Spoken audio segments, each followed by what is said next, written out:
He went into business by himself and feels there, but yeah, Under's your bear. Very, very serious. Yeah, that's me. Okay. That's my daughter's bear. And it's the last four digits of your social security number. Call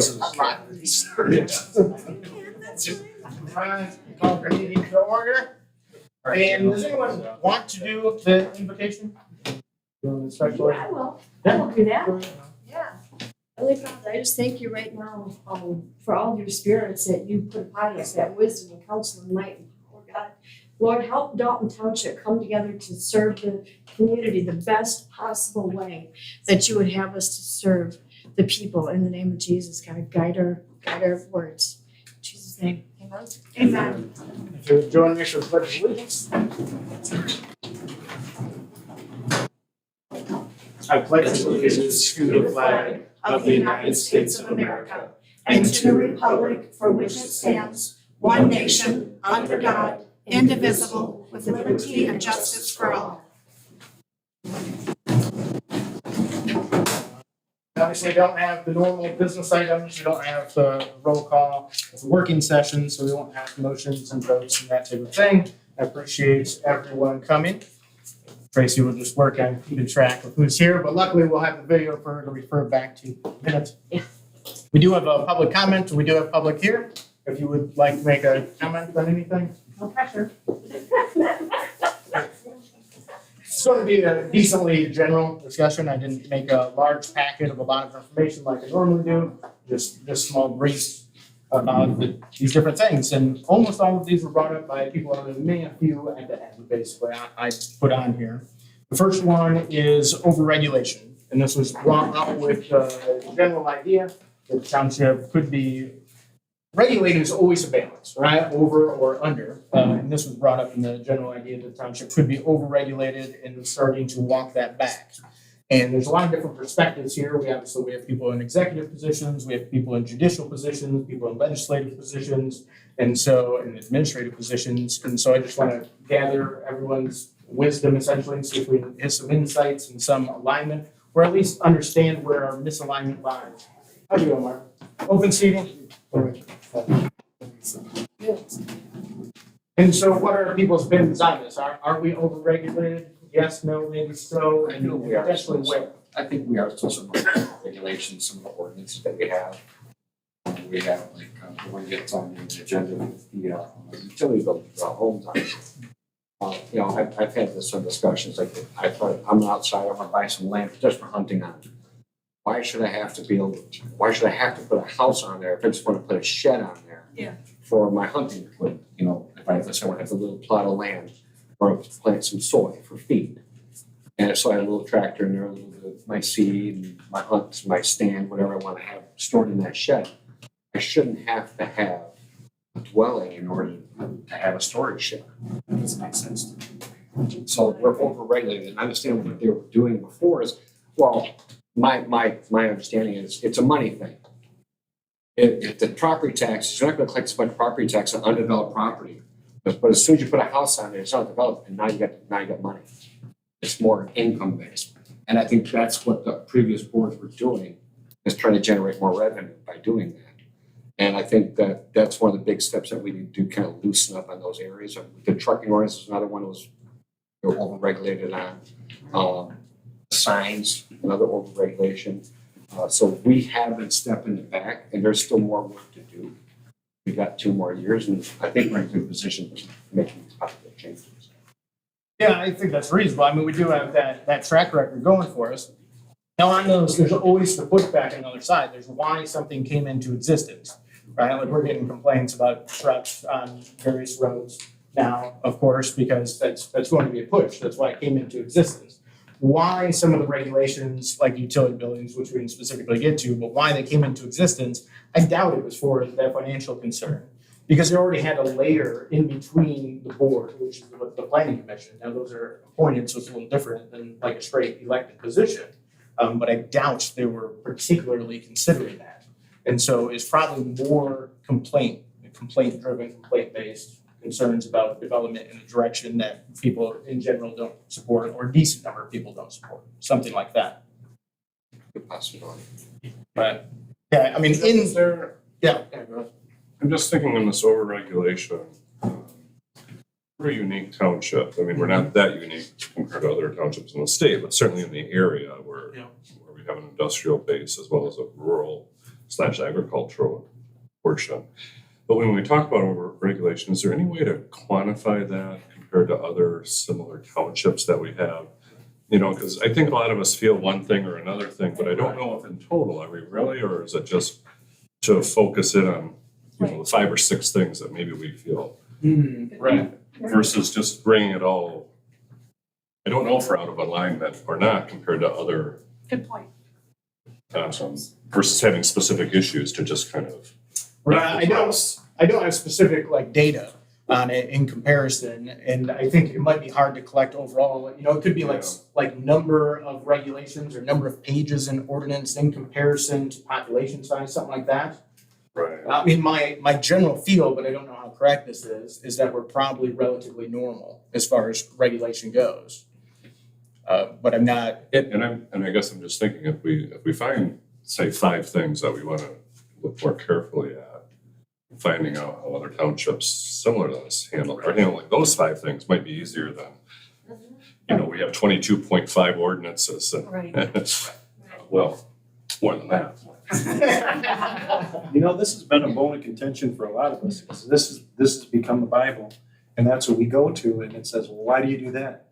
Because it says it right there. We really have not a lot of explanation for it, and probably the best learnings we have is when we've asked Lorraine or asked Steve, hey, give us what other townships have. And we tend to find the needle, if you were to go the middle, we tend to be on a little more restrictive side. I mean, that's something to try to figure out how to bend that back without, like you were saying, without totally just saying, well, let's just see what happens if we do this, and then you open up. But there's so many things that are, we found, our favorite one was how many buildings can you have on your property? Yeah. And when no one could give us an answer why it was 2. We've always done it. It's like, well, it's been 2. What if you do 3, you know, blasphemy? I don't know what the reasoning is, but And is that if you have 1 acre or 40 acres, you Right, still yeah, have the same right. number of buildings, Very so.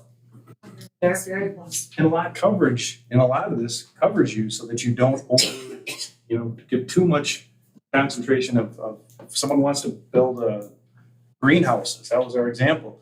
How many greenhouses you have for different types of items? I don't want to say, well, that's 1, that's 2, you're done. Right. But that, we've just passed we've come up with our own things that we're saying, the right to farm, as far as to like, and we have to have something that backs that up. We can't say, Yeah. you have the right to farm, but you can only use 2 buildings. Right. You know, that's a pretty restrictive thing, or Right. 3 buildings. Right. So it has to be some looking into this and then peeling it away. And our goal has been, we've kind of went to if we're gonna add something, we gotta take 2 things away. We're gonna be doing this for a long time to get really at that level. So Well, at some point, a lot of times things come into existence off a specific case. And so, I mean, a lot of laws end up getting made off edge cases because that's what you're trying to determine. It's, you know, this thing is obviously over the limit. Where should the limit be? Just a little bit before that, something like that. And then it comes into existence and it gets set there. And it's relatively hard to maintain that history through, you know, the people that are sitting on the boards or know about it through history. That's kind of the way it's retained. But otherwise, we don't have a great like tracking system for why did this come into existence. Well, on the ZBA, we always chuckle because one of the things we're supposed to look at is would granting this variance be contrary to the spirit and intention of the ordinance. What does that How mean? would you know? Yeah. Right. I mean, how would you know, unless someone actually kept a diary or a log. yeah, that's something a lawyer wrote. Is we look at it and go, No, a lawyer would not write spirit. There's no way to quantify that. And that is a little frustrating because I think some of the stuff was very legitimate at one time in the township's development pattern. You know, that's what we're running into with some of the lake stuff. You know, there was a time when those are all 1 room plus Right. cottages. And I think we have stuff still floating around from that time, just as an example of, Right. that doesn't really necessarily apply as well anymore. Right, and then some of that stuff needs to be changed because of that, because it's no longer valid, you know, it's no longer applicable to what's going on. I mean, our home, for example, when we bought it, it was just a summer home. A family from California had it built back in the 70s, and it wasn't insulated. It was something that they boarded up October. They shut everything off, and went back to Cali, and then come back next May. So when we bought it, we had to install all this stuff, get everything updated. So all the insulation and stuff that went into it, because now it's a full-time home. I think what we recognize is that ordinances are nothing but evolving policies over years. And yes, they address certain situations given the challenge at the time. How did the property owner want to use it? Was it within the standards of the township? And as a result, whatever you create, you rarely take it away. Right. Yeah. And so now when we have to make decisions, we're looking at the previous policy, how adaptable is it to today's conditions? The real question is, are the policies that we're having denying people's use of the property? Or is it stymieing progress? That's where we have to take a closer look at and look at what data do we have to rationalize and justify that decision making. Is it even going against the Constitution? Right. Of the pursuit of happiness? Sure. It's like, that's Yeah, a that's pretty constitutional right, you know, it's like the seeing the camping without a home. Like, there's a lot of properties that, like, if you go around Goose Egg Lake, there's land out there. Why can't, if somebody owns that land, why can they not put a camper on that to enjoy their land that they have purchased? It's Yeah. Regulation. Well, we'll get to that one. So there was a concept put forward by Thomas Jefferson. At the time, he figured the average length of a generation was about 19 years. And he had thought about, he conceived, I don't think it ever got proposed in a specific law, that there was no law that was put in place without an expiration of 19 years, which I think would be a significantly different legal structure if every law was expiring and had to be reconsidered every 19 years. I like it. Obviously didn't come into existence, so. Let's keep moving along. It is a general concept of voter regulation. So the ZBA, which we have a few people from the ZBA, variance request patterns. You know, because I know there's some connection with Dave from the Planning Commission to the ZBA, but otherwise, you know, we usually don't have people in the room at the same time. And I watch all the recordings of them. I haven't noticed too much in the way, you guys haven't been having too many meetings, but are you noticing any patterns that should be addressed? I think what we did notice, and Planning Commission addressed that a while ago, was the lakes. Yeah. And then we put in the lake overlay. In 2019. Yeah, with that planning that then the board passed, I think planning developed that. That helped us out a lot because I think it took away a pattern we were seeing. Because we're all trying to figure out what do you that was an example I used just a few minutes ago. What do you do with some of these cottage-like structures and setbacks and everything else because they're different than if you're on 40 acres. So David, I'm not thinking of many other I think patterns that, lately. from my experience, is that when I first came on board, we were getting quite a few requests. But going back to our decision making, we somewhat evened out some of those requests because we tried to be as consistent as possible with our decision making Right. and still trying to work with the property owners. It's hard in the ZBA because you don't tend to fix the problem. You just give someone either a yes or a no. Right. And it's going An exception. from there to go backwards and say, well, why did we get here in the first place? And there's always been this conception that people have that we do this, the ZBA, and any of those things is just another cash grab. Is that we can make this thing so that people have to jump through a couple more hoops. And when they've mentioned that, I don't have an answer for them because I don't know, again, we get back into how did we get to that in the first place. But like you said, we were measuring it for a while, that we were seeing quite a few of those. It was always on lot coverage.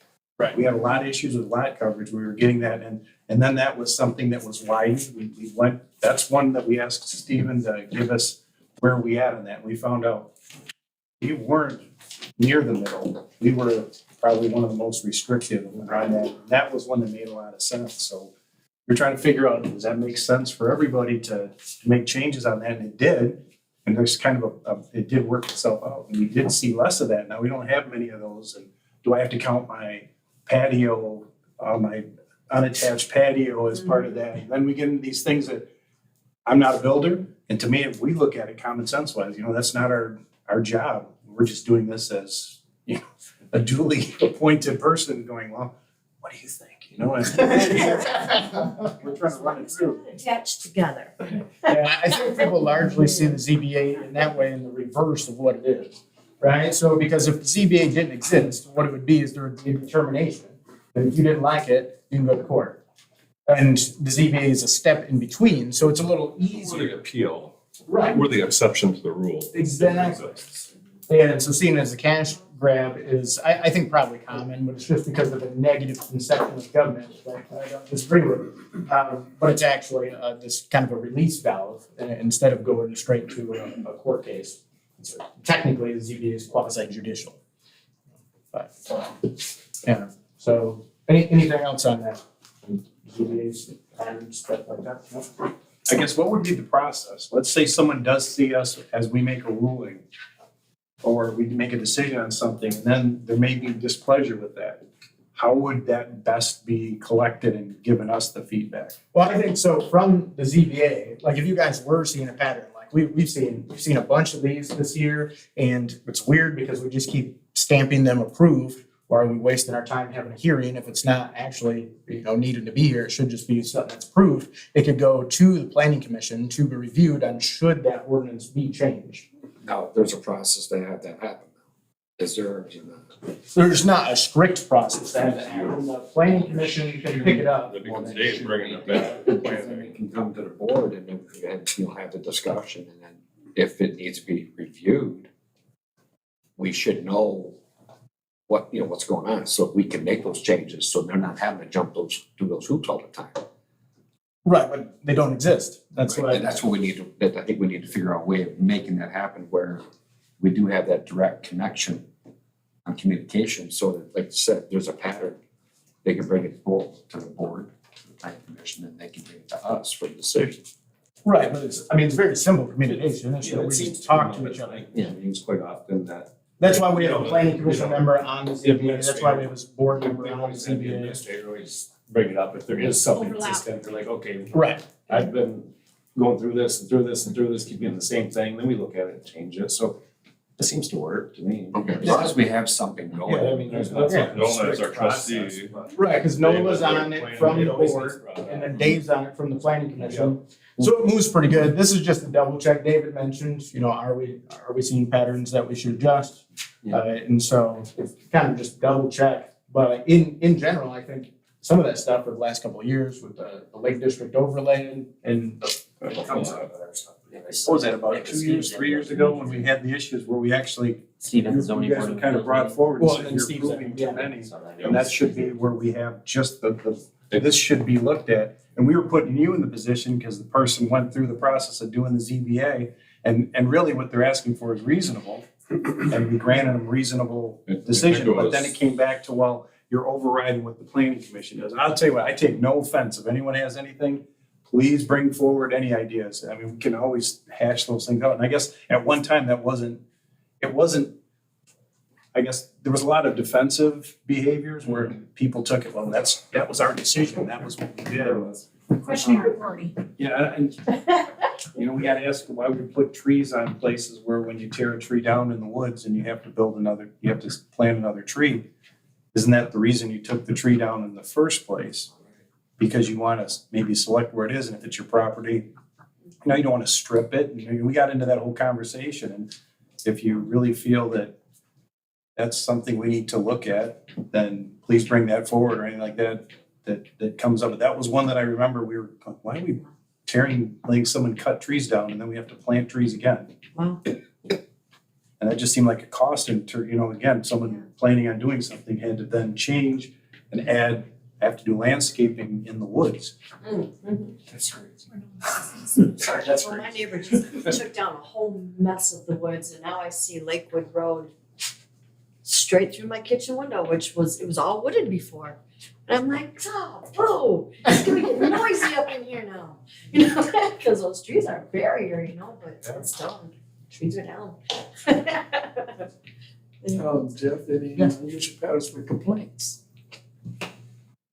No, I don't believe so. You know, we have various complaints from various things, but not coming from anyone appealing things to the zoning board of appeals and that type of thing. I mean, normally, it's not unusual, it's not unreasonable when people are appealing something to the zoning board of appeals, they're upset because they're blocked from doing something they want. That's why they're going for a variance. You know, so we had a guy recently that, you know, all sorts of yelling on the phone and getting his lawyer and that type of thing. Next day he came in and apologized to somebody. But he's coming to you guys for a variance, he has one put in. But I mean, at the time, you know, it was this emotional reaction. And so that's not wholly uncommon.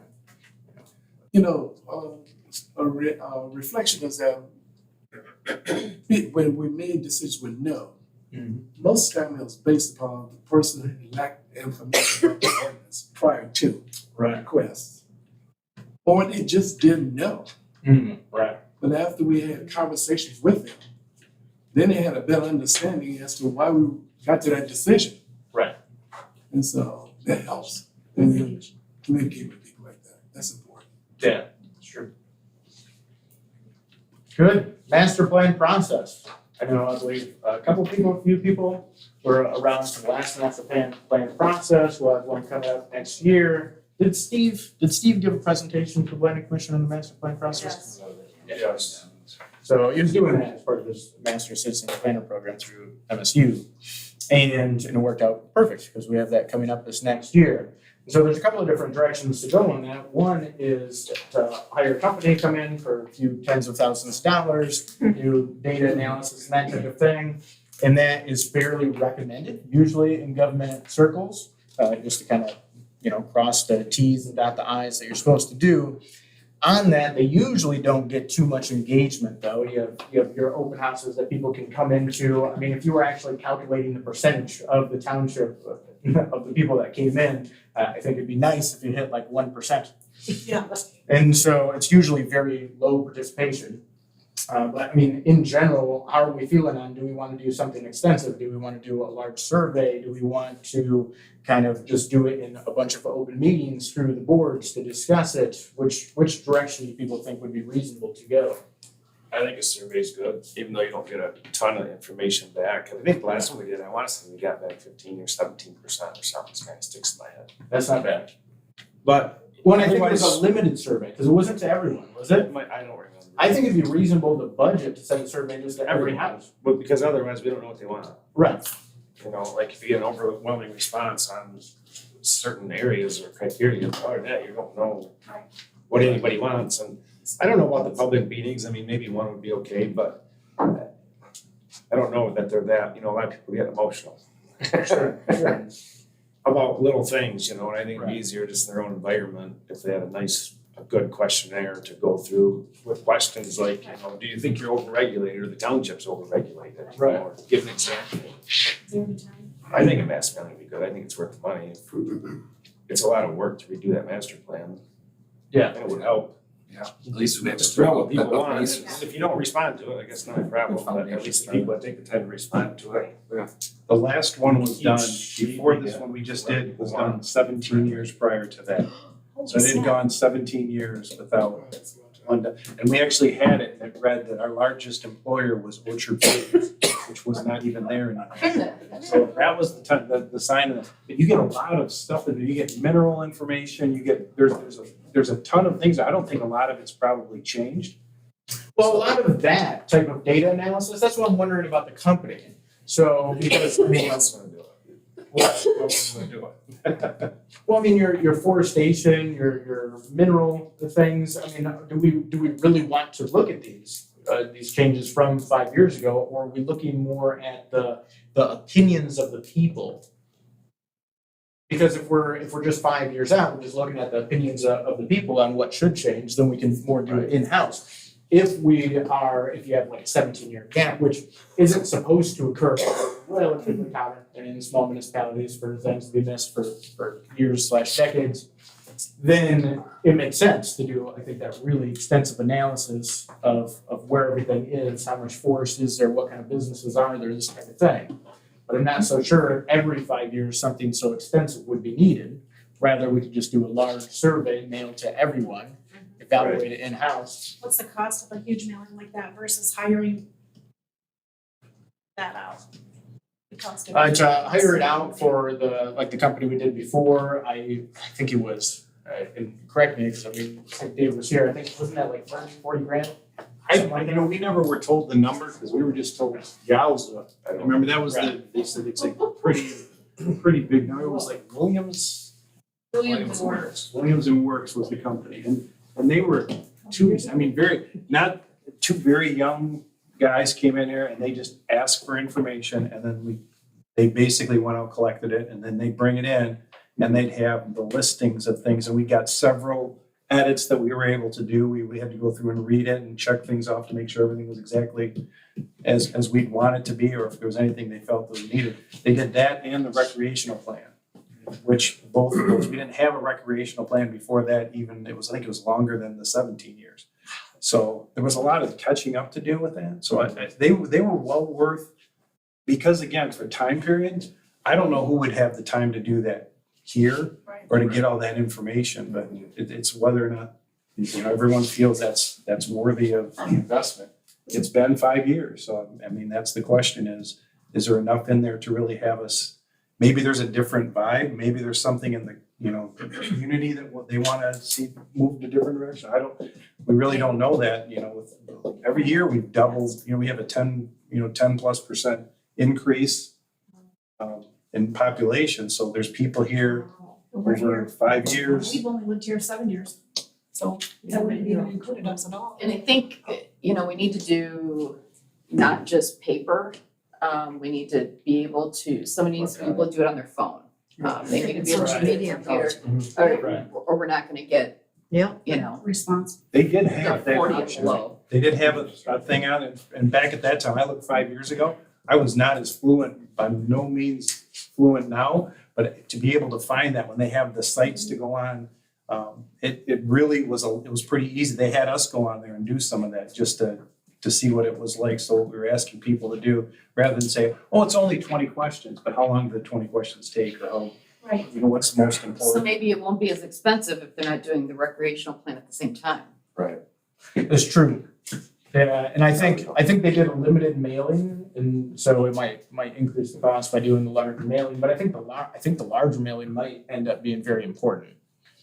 So, because even if you're trying to spread it out, because we have different communities, the different corners, we have subdivisions, we have the lake part, we have more of the industrial part, we have some of the quite rural parts that are in the center and things like that, and these are in the village. These are significantly different demographics we're not that large an area, 36 square miles, 9,427 people, but there's enough of a difference there that it's kind of difficult to cover. It's difficult to cover, that's part of the issue with the ordinance, it's difficult to cover with a single ordinance. And we have had it used many times before where somebody has come in and said, well, in the master plan, it says this, so it brings us to where we reference that also in addition to the zoning. How many households are we talking about? So there's 6,889 parcels. I believe there's, households. I'm not sure offhand. I think around 5,000. I think of how many, Did that master tax bills we plan have a component like a traffic study? Who's coming through the township? Where are they coming from? Bolton, Fremont, Whitehall, Montague. I anywhere, don't recall that. I think there's a little bit of discussion because like Whitehall Road and M120 are pass-throughs, but it's probably just mentioned less than a data analysis study portion. There's a lot of aspects I could see entering into two purposes. One, what can benefit the population of this township, and two, what opportunities do we have or are we missing from traffic, for example, or I think that some key components has to be, number one, a general announcement that a master plan is being reviewed. We need public participation. Right. Yeah. And it have to be multiple and diverse sources, from mailing to technology. That's important. Yeah. But then too, with that information, there needs to be follow-up meetings to explain to the public what the results of that data is telling us. Yeah. But also give people an opportunity to say, what is your vision? Which direction would you would like to go in? That's so important, having public participation. I think that's reasonable. I think almost all governments that I see do it fail. Because it's very difficult to actually get the public to participate in that. Usually the public wants to participate when they have a thing, when they have a site plan that they need approved, when they have a variance that they need approved. And then they don't really know anything, and then there's a huge amount of education that occurs in understanding at that point. While otherwise, it's usually largely ignored. And so actually getting the public engaged is quite difficult. And so, and this is across the board at, various conferences and educational events and stuff I've gone to have always been like that, of how do you get the public to actually come express what they would want in something like that? We have to continue. Transfer station thing. We were getting the $25 thing, but we only do a few hundred people a year that even come and get the $25 for free. So I was just gonna say, on that, as far as the overlap, like how would you for example, if you had a Facebook, just use Facebook because it's the biggest platform, and a mailing, how do you make sure that you don't have the same people answering both? Oh, man. you probably have to manually check it. So I'm just wondering about that. Secondly, and I'm sure that there's a huge reason why this is not okay, but is there a way when we send out taxes, can you include some kind of a survey?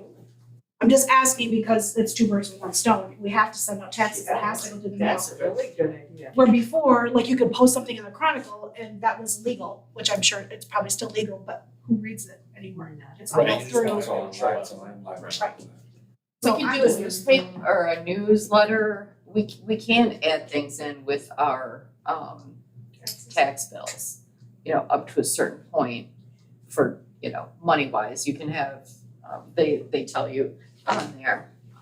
So can we get a $10 tax break? If these, I'm being facetious somewhat, but I'm just trying to think of an incentive. Better than a piece of candy. Exactly, it makes it, if they're gonna come in anyway. But then you gotta Right. consider too that, like, my aunt never gets a tax bill because hers is As through her. right. So is it just Mortgage. household or is it per person? We do send them to household. If you're in escrow, we send you the bills. Because you still have to make sure that it gets paid. But you get your assessment too. Everybody Yeah, gets you their get your assessment. assessment each year. If you want that, with the newsletter maybe. That probably be better. What if the lack of participation is an indication that people just don't care and are happy with the way things are? And there's not, like the lack of participation, the fact that you can't get anybody to even spend 5 minutes to fill something out. If they really thought something ought to be different or changed, they'd probably participate, or they'd listen, or they'd be in here asking us to do it, right? But to beat down their door to get them to answer a bunch of questions, that's gonna dictate how we rule on things one way or the other. You're gonna get 15 people that are gonna, The squeaky wheel gets. the squeaky wheels that are gonna come in here, and all of a sudden, we're all on the hook for whatever the squeaky wheels want. If it was really a wanted thing, people would be in here asking for it. That's another way of looking at it. One thing, if we did something like that with a mass mailing and with the taxes, it could be on there very clearly. If you do not answer this survey, then we are going to assume you are in, well, don't make any assumptions on me, I'm filling this thing out. Probably not, I'm just really saying, honestly, That's actually. nobody's gonna read because it. then Read everybody's that out. part, yeah. People are not, listen, Craig had something to say. Oh, I was just, part of me thinks we're looking at this slightly backwards without knowing how much dollars or what. Sure. I think it'd be interesting to do a request for proposals out there just to see who would respond. Okay. Because sometimes in their response, you learn something that you, like studying M120 for visiting traffic or something. And you might not think of that otherwise, and maybe you don't have to do it all. Sure. But we I might think learn that's how something William, didn't coming through it. they asked for bids on it the last time. I believe And that was, this was a Grand Rapids group. others were having transportation costs that they had to incur and things like that. So really, it was more because it was in their backyard that it made, but it's. And if it's 50, 60 grand, maybe we think, okay, every 10 years that's important. Not every 5, so Right. let's kind of commit as a township to do it every 10 and do a little something smaller. That's true if I need 5, room more specific, right? just to give Yeah. people an opportunity if they reasonable, want. That's what reason. And I don't disagree with what John just said at all. Because I think you're right. The people who care are gonna actually want to participate. I do balance it a little bit with lives are busy enough at times where the reminder, That's true. but without going, fair, yeah. without knocking on the doors and saying, hey, fill this out, but just, a quick reminder, or we're trying to do this year. If You know, care. Is there suddenly a big increase in having more parks and recreation? You'd get that sense if you ask people or not. Well, sometimes people don't think about, like you said, so busy with what's going on every day. They're not thinking, oh, that would be nice if we did have one of those here. I wish we did. How many times I said, I wish we had a pizza joint on here in Twin Lake. For how safe, we just don't have one. Scripts. The scribs, yeah. It was there. All those in favor say aye. Aye. It's important to establish a 30 window years ago, Scripps was for there. this to take place, Okay, yeah. with the general announcement. And also, what about having a link on a website Mhm. where people can, at their discretion, say, hey, I'm just gonna have my input here. The QR codes, the Yeah. square codes. Right, you can scan on your Makes phone. sense. Do you know how many people have responded? You know who they are? I don't know. I don't understand all that computer stuff. I'm pretending. And even, Yeah, it's easy to track. we know we'll never get 100%. Right. However, those that do participate give you guidance. Right. That's what it does. It gives you guidance on it. It's something. It's something. It's better than nothing and guessing.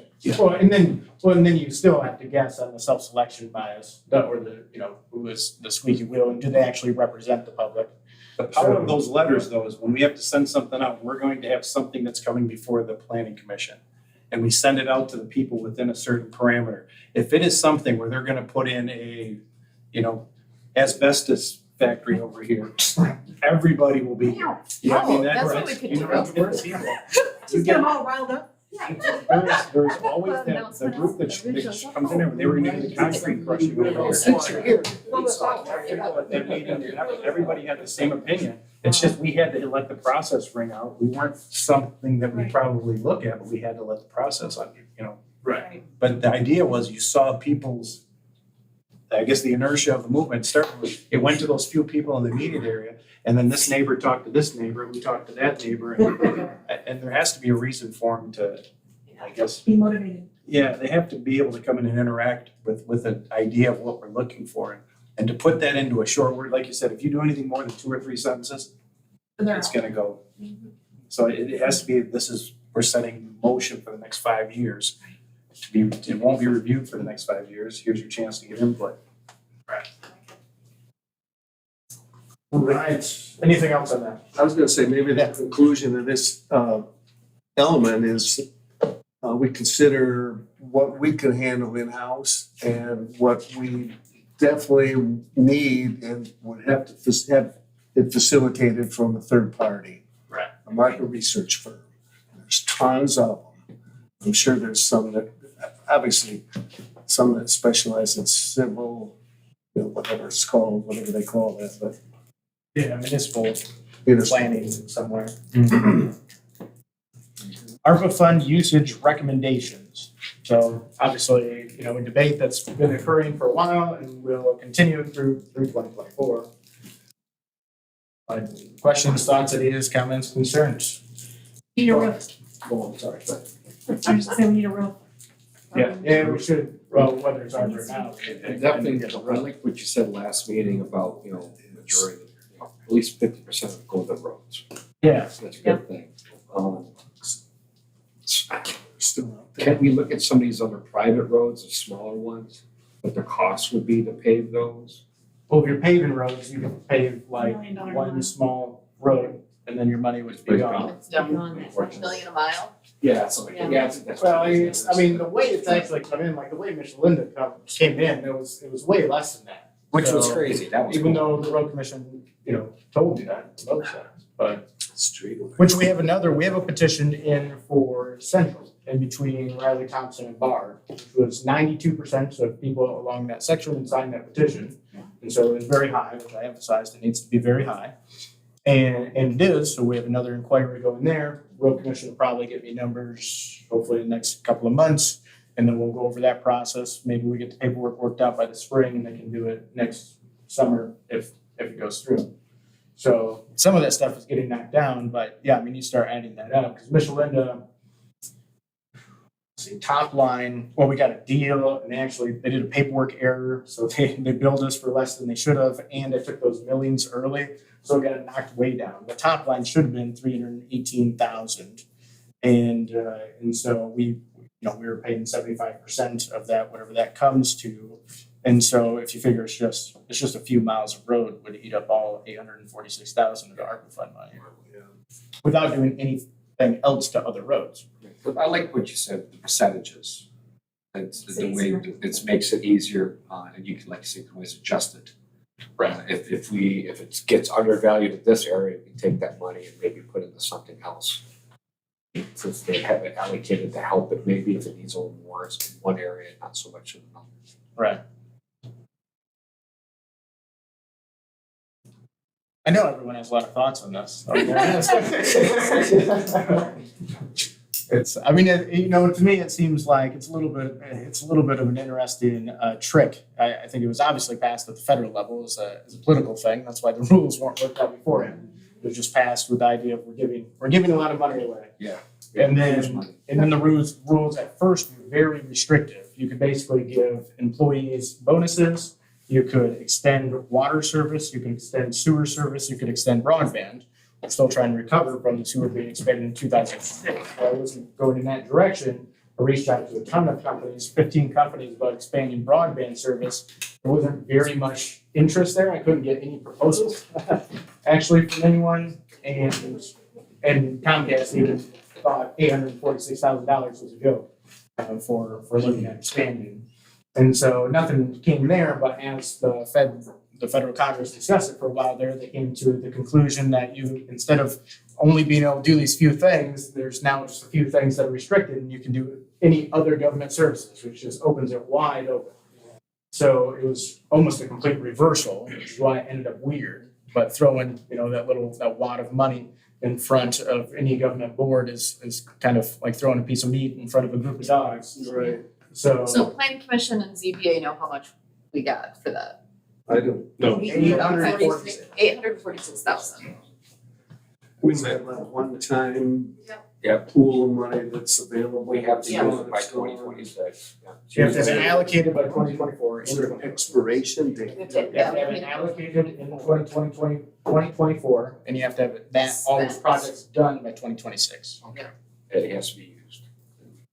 We're sort of looking at it in a percentage method, like half of it we want to put to roads, and then, we've got other things, parks and this building and fire, maintenance, all these different things that we're trying to. They got a lawnmower.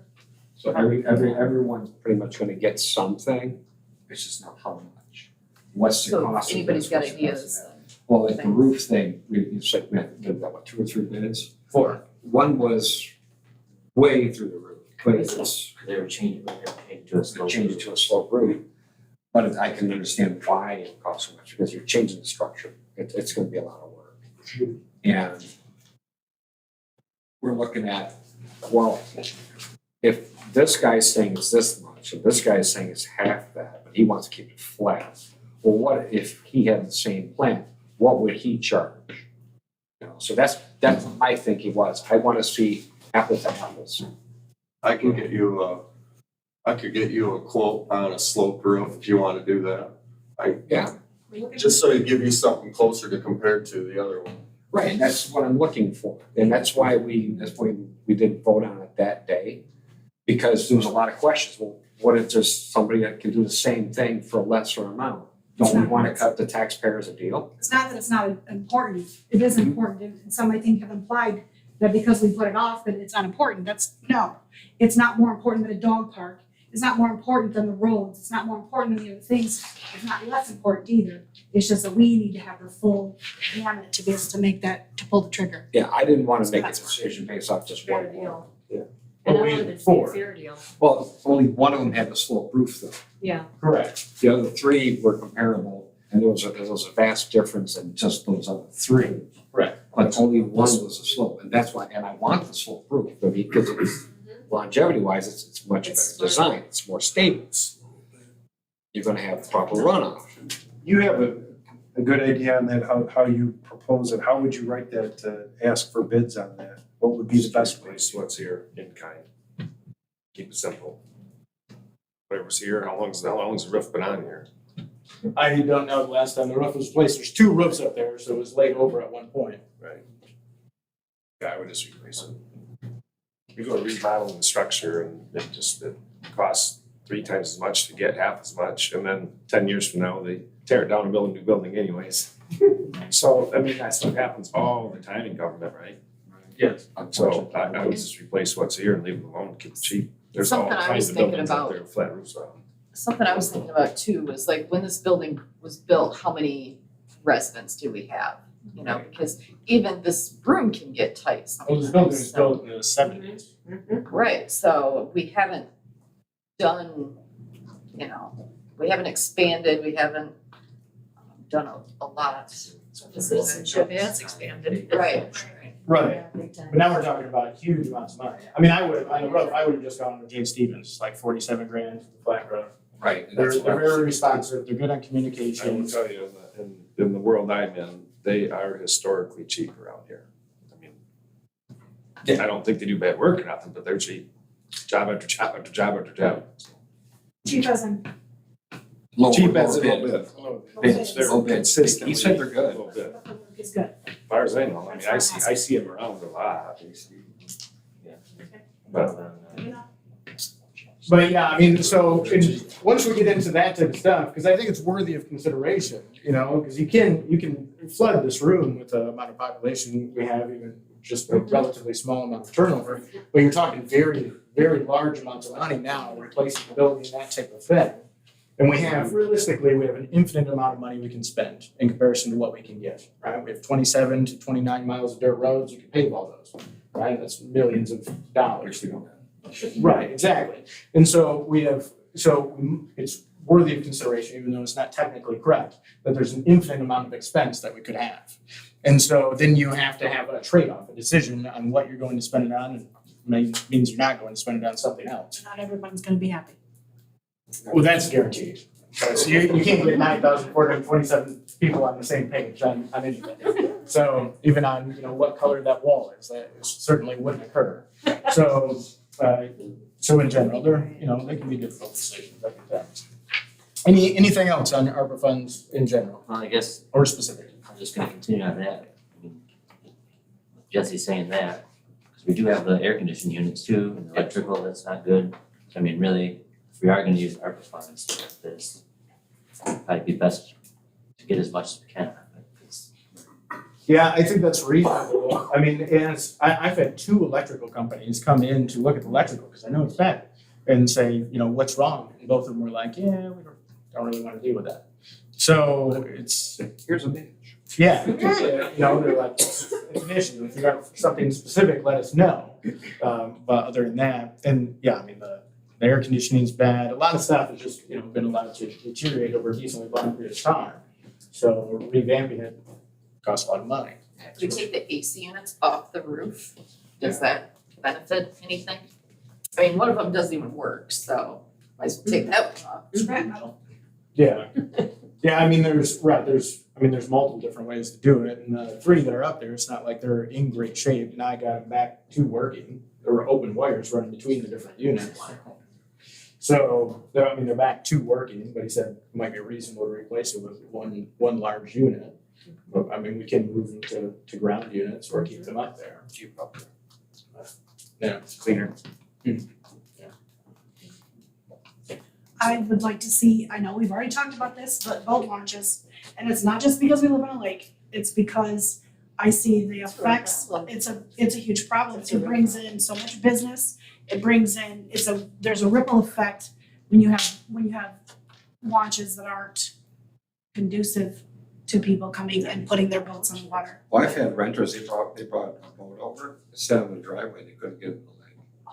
Yeah, that's common now with the water going down so fast so far. Right, but what's the actual proposal? Right. Like, what do you want done? I'd like to see some ARPA funds that are a percentage, whatever it is, however we decide to do that. Because it affects not just the people on the lake, it affects all of Dalton when it comes to people coming in, spending money on fuel, spending money on. Are you talking about restaurants. 5 boat launches or 1? Well, I'm just talking about the county park because the county usually maintains that one. Right. The other ones are, But what's the actual proposal? Is it like we just write a check to the county and say, hey, we hope you do something with this? I don't know. And then like if nothing happens with it, we just, Well, as soon as you cross that water line, then you got Eagle too. We gotta go to Eagle then. That's the problem. It's more the dredging issue than anything, because the runoff it's sand. And every time there's a big rain, you see the sand just being sloughed off into the on all of them. That unless it's a concrete ramp, you're gonna have Yeah. that. We talked to a guy from Eagle at a funeral visitation. We went to with family, and he said that's what he proposed was make some concrete forms and then just slide them in the water where the ramp is. Then you're not touching anything. The DNR don't have to get involved. But I don't know how true that is. If Well, the that's problem really again is because of the runoff that we've had over the last, who knows how long, because the DNR says, well, we've never dredged it. Well, it's been decades of runoff. And if you look, I could show you, if you put on some waders, you go out there, by every boat launch, you're gonna see this. Where the trucks are backing up and then they're getting stuck because they have to go so far out into the lake to get the boat to come off the trailer. That they're getting stuck and then they're making these troughs, these ruts, and it's deep. And now you're getting another vehicle stuck. And you're having oil and gas coming into the water from those vehicles. And who's responsible for that, Jeff? For like Twin Lake, the county park over there? Who would be responsible to County. keep that? they have a $500,000 bid bill, don't they, for the, well, the West Shore put in, it wasn't an official bid, it was an approximation of doing projects. That's insane. It was approaching $500,000. Which is insane, because all it would take is a tractor with a backhoe. Or just a scoop, just a And blade. permission? There's nothing there now. I mean, by the time you get all your permits and you do a launch and you do a ADA accessible and all that, because that's what you have to do. I mean, that's what's gonna be first. I mean, there's no boat launch there. Not more. I mean, I drove over there once a couple years ago and I was like, yeah, there's no boat launch here when I come back, but there is no boat launch there. So I mean, I don't think with engineering and everything, yeah, you're gonna be $400,000. Yeah. Cause you're gonna build the whole, there isn't gonna be, Build. there's nothing there. It's all washed out. Right. So, but I mean, you need dock, you need everything. doesn't be too much. Well, and then the time frame you get into is weird. So if we just write a check for $500,000, right, to the county, and then we send it to the county, Pocket change. and we say, you know, we're hoping that you do a boat launch with this $500,000. And then it doesn't occur in the next couple of years because they can't get an Eagle permit, whatever may be.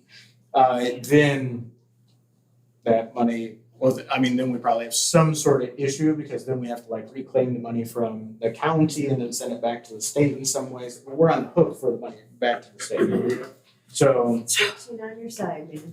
Call them in. Well, I just wish it was something we Oh, could they do as a would, community. 13 would destroy us if we did something like that for sure. But the guy at the end of Twin Lake can have local and come in and do whatever he wants into the water. Yeah, And he has nothing, he no had laid out repercussions. everything up in the water. That was crazy. Well, we could, so the proposal is to do it like illegally.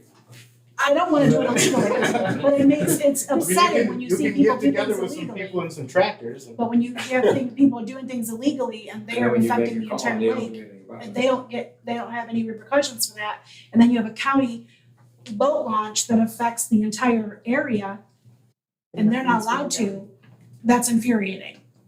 Yeah. So Eagle, Failed us both times now. So Because we're someone was frustrated. turned in, they did nothing about it.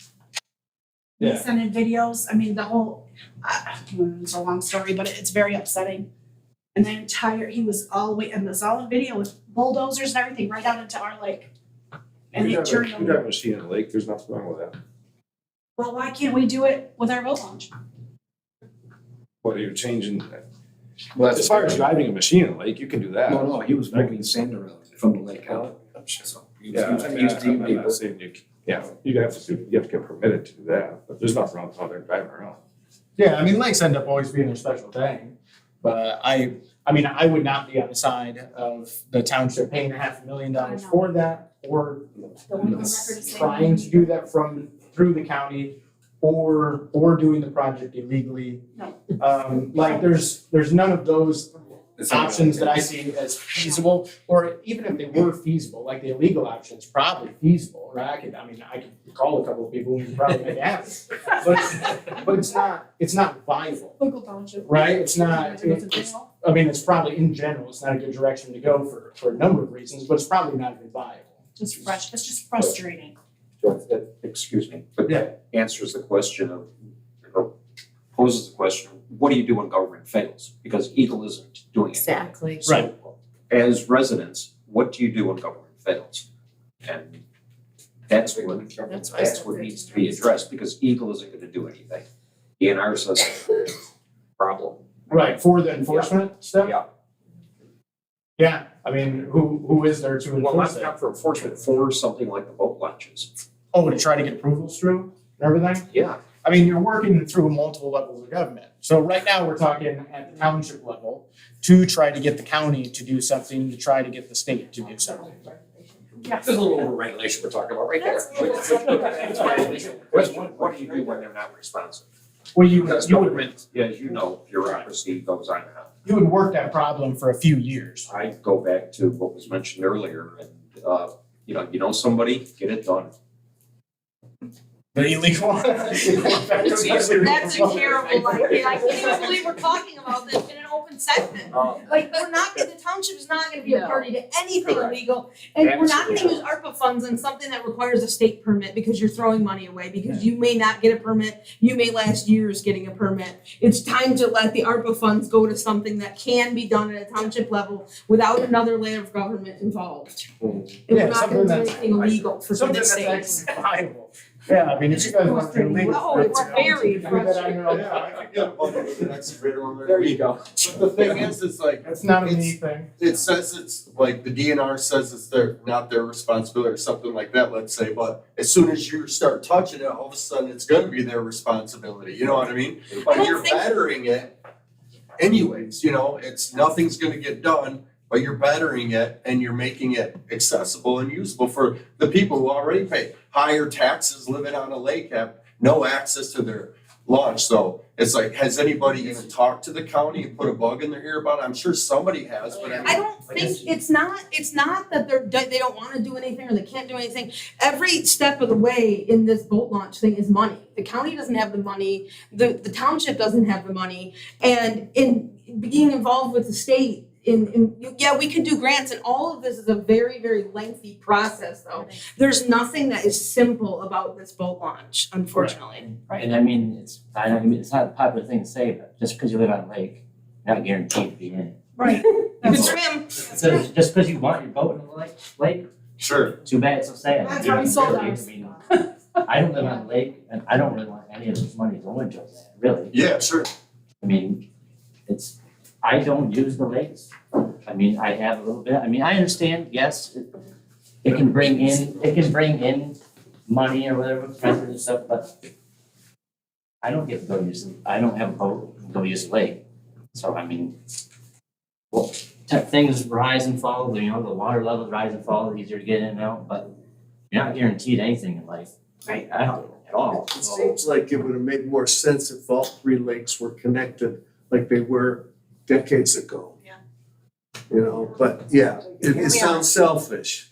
When if you're looking at the boat The launches lake's not on, that big. the boat launches on the other lakes would be more feasible for the township to tackle individually. So still, you're gonna add up to, 5 lakes, if you wanna tackle all 5 lakes, you're gonna add up to a few $1 million. Right. And the county doesn't wanna put the money to it too, cause it's really, the county has more than one little lake to worry about. Right, yeah.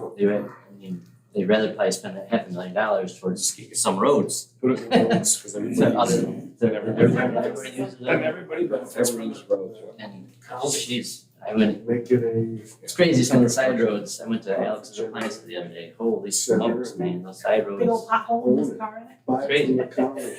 Yeah, we have major issues with roads. which is why half our money is going to it. Thank God. All right, All right, anything else on ARPA? matching the fire. Imagine gas. Utility buildings without homes, so obviously this was discussed a little bit, it's been at the planning commission multiple times over, I don't know how many years, probably a lot. And so it ends up being a debatable thing, it's one of those things that we get complaints on for enforcement, in which we can tackle next year, camping without a home. So that's one of those things that we get tons of complaints on. And I think what you end up with is the populace is probably hugely split on these issues into big camps. So there's big factions on it. So they're highly debatable, highly controversial. So what is the What's- big complaint? right, I'd what's like the to know what- complaint? What's the Why- big why- complaint? Yeah, what is the complaint? I'm People worried that about- start living in their utility building? Well, that's Yeah, a people different don't- issue. That's people a don't different like issue altogether. People living in utility buildings and campers on their land and stuff like that. So that's what you end up getting the complaints for. I think utility buildings could maybe lead to, let's see, abandoned cars, shipping containers, garbage, I don't think I'm there. in the worst case. Yeah, you get all Other that. than a nice metal building, a shed, whatever. I think If they what is don't the live there, issue they don't sometimes though, we always go to the worst case. Right, I understand, yes, it could happen, this and that. But that's what I you do have know to some know. people that did buy it, I think there's 40 acres that bought over here. Yeah, they bought it just so they can do some maybe recreational stuff. And they can't put a barn out there to do that. They live over on Bear Lake, they wanna come out here and ride their four-wheeler and stuff around. But where do you keep it? You don't wanna transport all the time, I mean, yes, it can, but most people I think would do it that way. I understand, yes, there is always the worst case scenario, like we have the thing going with. you don't even gotta say the name. Or whatever, but I think it's a more rare occasion than I think, I mean, yeah, I know, think it is So, I don't know. yeah, and, I'm into a lot of recreation stuff, so like, I got some property up in Irons, for example. And you go around Irons, Baldwin, east of Free Soil, Oh, yeah. east of Mass, all that See stuff, there is campers out tons of lots and Yeah. properties Yeah. with a camper Yeah. and a pole barn and this and that. And 80% of them are dilapidated junk because somebody did it back in 1960 for 10 years for their hunting camp, and then the kids weren't interested, and now it's just junk, and it's over and over and over. Right. And I don't think would be a ton of demand for that here, because number one, we have no ATV use. Right. Zero. Very little. Our hunting here is very marginal with no state land. Mhm. I don't see very many people wanting to come to Dalton Township to either hunt or ATV or snowmobile. So what are we left with that you need a parcel for a pole barn or a shed? I think it's a very limited need myself, because I don't see I don't see a couple hundred people developing a pole barn to have a hunting camp in Dalton Township. I see more of it getting abused than used. Which is perfect representation of how split it is, right? So, Well, I'm just saying, In my opinion, if you buy a piece of property, it's yours and you should have some rights on it. And why does the government have to dictate I agree the with way that where you can 100%. flush your toilet or what? I mean, I'm to the point where I totally understand and I appreciate that viewpoint because it eliminates things I hadn't thought of.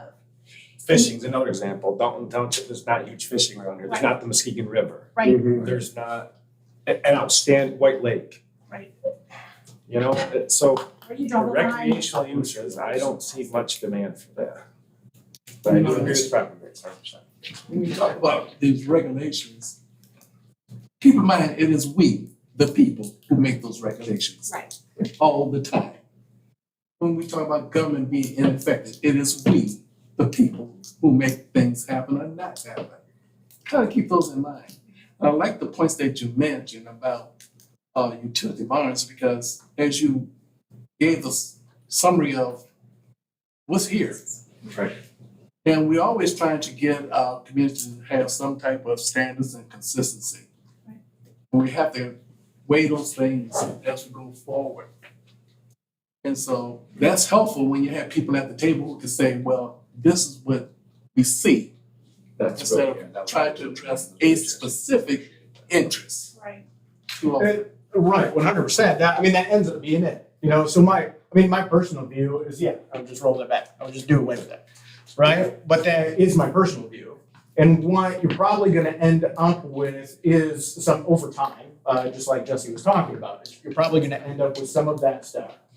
And one of the issues you end up with is that because the issue is so split here locally, you end up with a swing, right? And that's what I've been trying to avoid while being in office, for these last 2 years, is some sort of destabilizing. So, because you end up with these radical swings historically, you end up with a ton of them, and you see them in our politics a lot, especially as the power centralizes into like executive orders, where if this person gets an order, we go way this way. If this person gets an order, we go way this way. And what you end up doing is just swinging between these two wide variables, and you end up lacking some of the consistency. And I would rather go in a direction in such a way that we gain traction towards something that would be better. Now, my personal view would be, less regulation on that would be better. But I don't think jumping way back would end up holding. I'm guessing in the next election it would end up reversing in some way, which I don't think is necessarily beneficial. Now, there's a lot of guessing. There's a lot of guessing in my part in there. But it is really divided. Where are other people on it?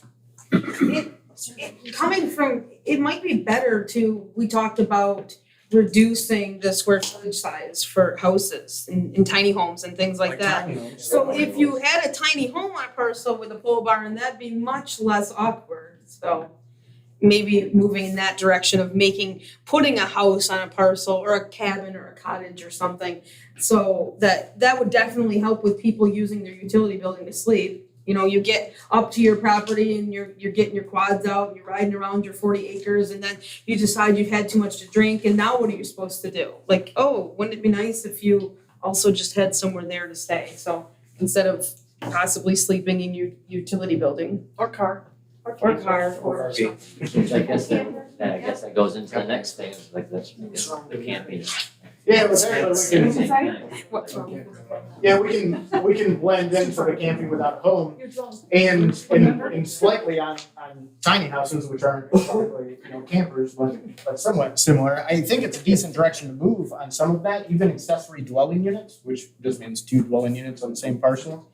There's a big push toward the idea that there's a large housing shortage, and I think that's relatively true. It's pushed huge through the different government routes that we communicate in, and I think a lot of it is, almost all of it ends up being caused by the government regulations, the restrictions in building, in zoning, that type of thing, which all come into existence also for a reason, so that you don't have a bunch of houses just randomly burning up all the time because of the wiring being bad and things like that, even though we still get that.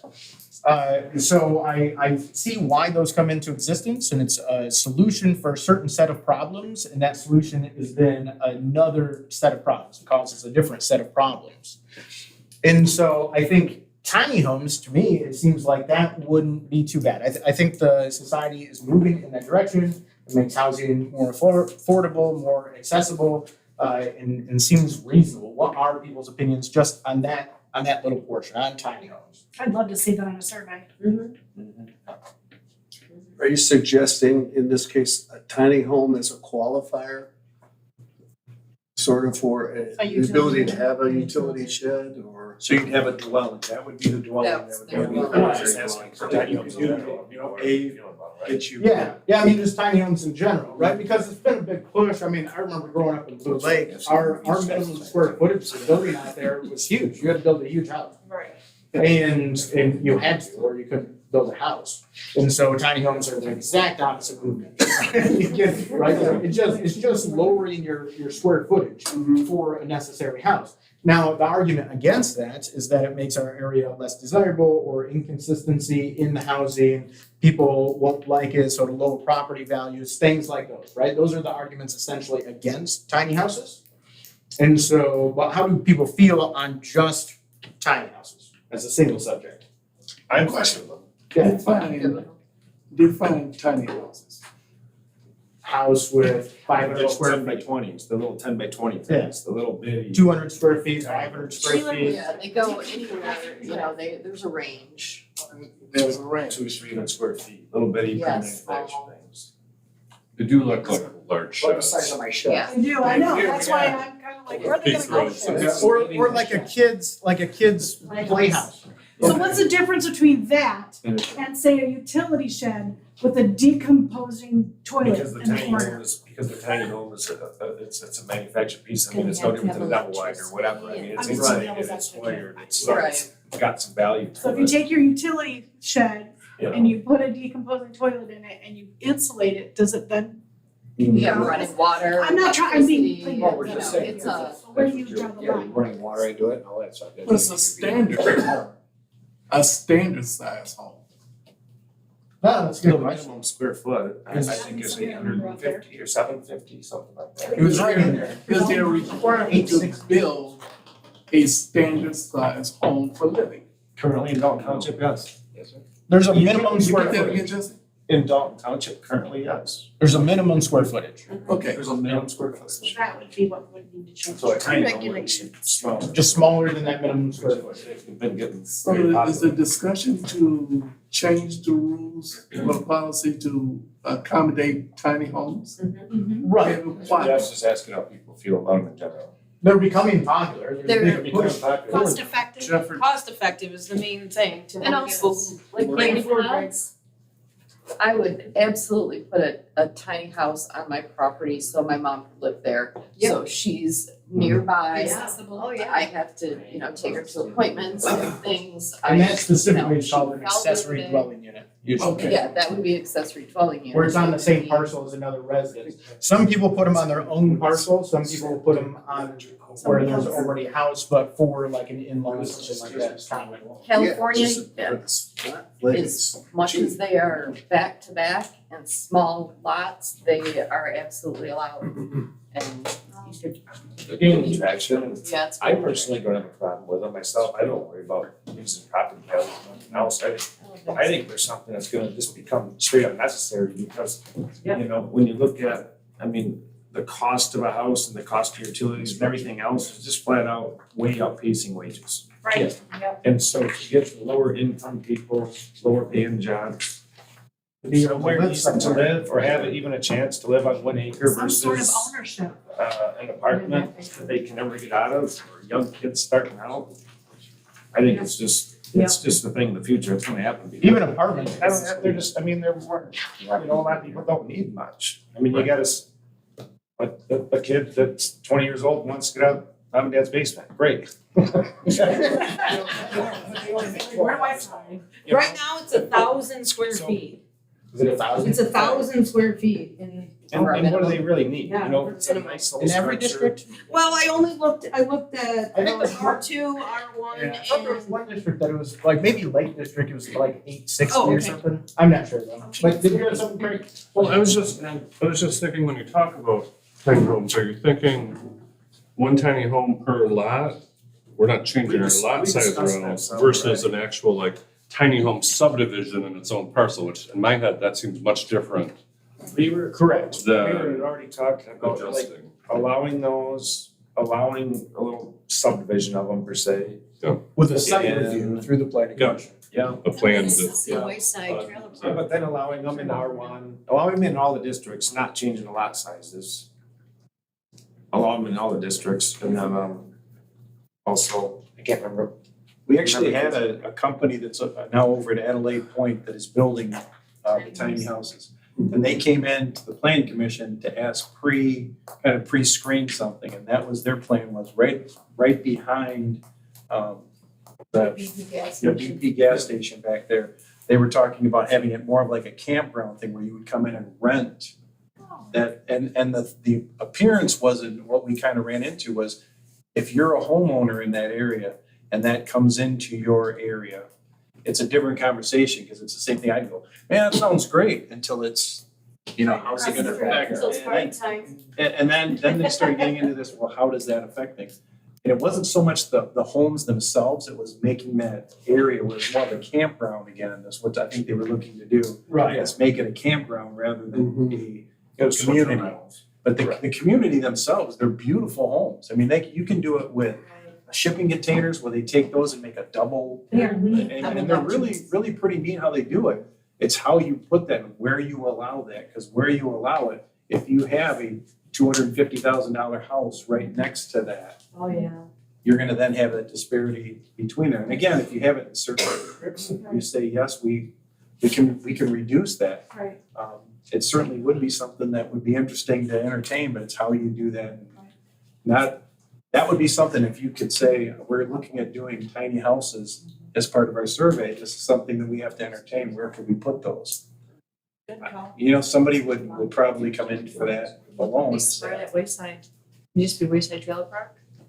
That'd be a perfect location. That was one of the areas that originally we had said that might be a great place to be able to do that, but. Yeah, I mean, Leatherman wants to go with duplex condos. I mean, I guess that's the thing too.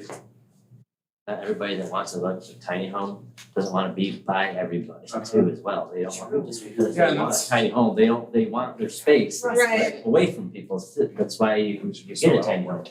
Yeah, you can go wherever. I mean, that's the thing I hate about when you're talking about property values next to it. Really, that's the thing that bothers me a lot. Like, why should a neighbor? I understand, everybody gets worried about aesthetics and all this stuff, but really, my neighbor's property shouldn't affect my property. Right.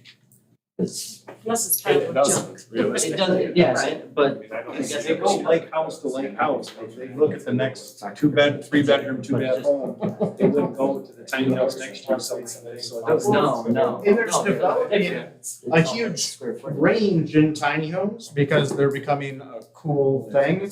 I don't know how long that will last, like upper class tiny homes, because it seems like if you had more money, you would just build more space to me. But nevertheless, there are high value tiny homes coming into their own as well.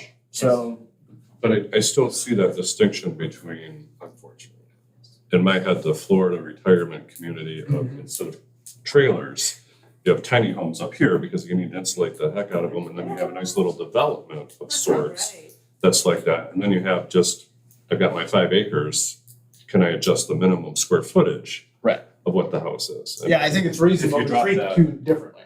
And if you drop that down to 500, now I think you've got more of the discussion of does that really affect anything or not? Right. Now, I'm not a builder, I think at a certain point, not saving much money, by the time you put a kitchen, a bathroom, and at least 1 bedroom, I'm sure there's a ratio there that at some point you don't get much smaller because It's not useful. it's not very expensive to add a little more. That's rough, save on your tax basis and your Yeah. operational. And that's the other thing, they're gonna keep getting more popular with the whole operational deal because of our power grid.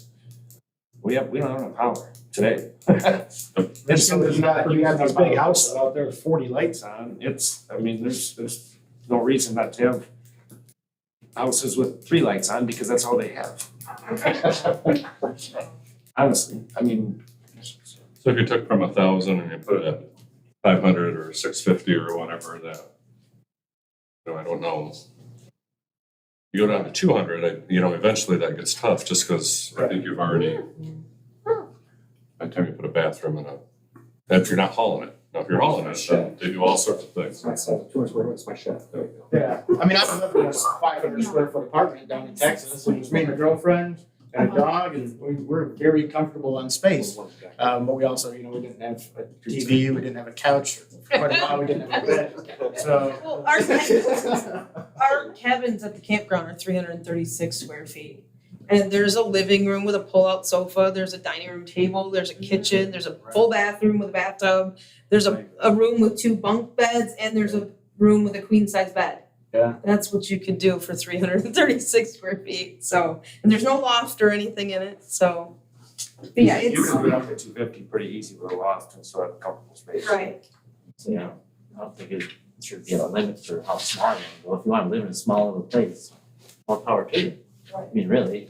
At a certain point, it's a very weird decision. Yeah, it's weird. I mean, you look at all the especially bus conversions and stuff all the time. I mean, I understand they're moving, but like even if you just stay for a while, I mean, you're living in a small space. I mean, if that's what you want to do. I know a friend of mine that's what they did for the last 4 years. I mean, Wouldn't it be better to live in your own space than to couch surf at your friends' places because you can't afford, or to live in your parents' basement? You get your own little slice of. I just read a thing in Japan, they have apartments that are 95 square feet. It is. Capsule? Is that the capsule? Small, Where yeah. you slide into the nuclear tube and hang out there and then you slide.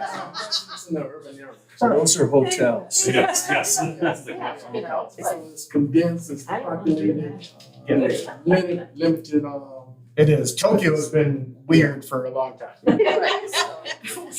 Yeah, something to get there. But it would allow, I think the reason you don't see more of the tiny homes is by the time you have electrical service installed, delivered, a water well and a septic system, that you're 20 grand, 25 grand probably, I right? think the reason you don't see more of them is because they're illegal.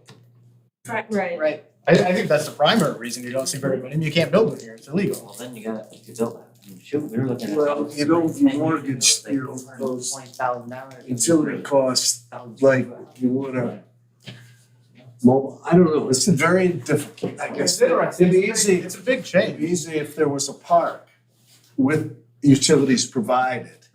And then you pick and choose your tiny house and you live in a, call it a development, a park. Trailer Kind of, park. it's maybe something not so nice. Anyhow.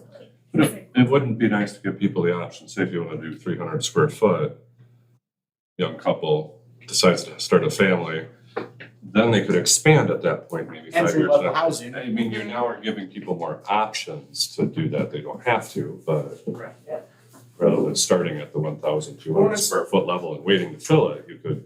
It's a problem that the government does quite a bit, essentially making being poor illegal. Right? Because there's no obvious place for poor people to go. You fall onto the bottom of the system and you have a hard time holding on. And I mean, we don't, you know. Which is not untrue, but this is also a lifestyle choice that you need to, that has nothing to do with what they. Correct. Yes. I've always said I'd be happy in a tiny house, but the pole barn behind me would be. I just need stuff for my stuff.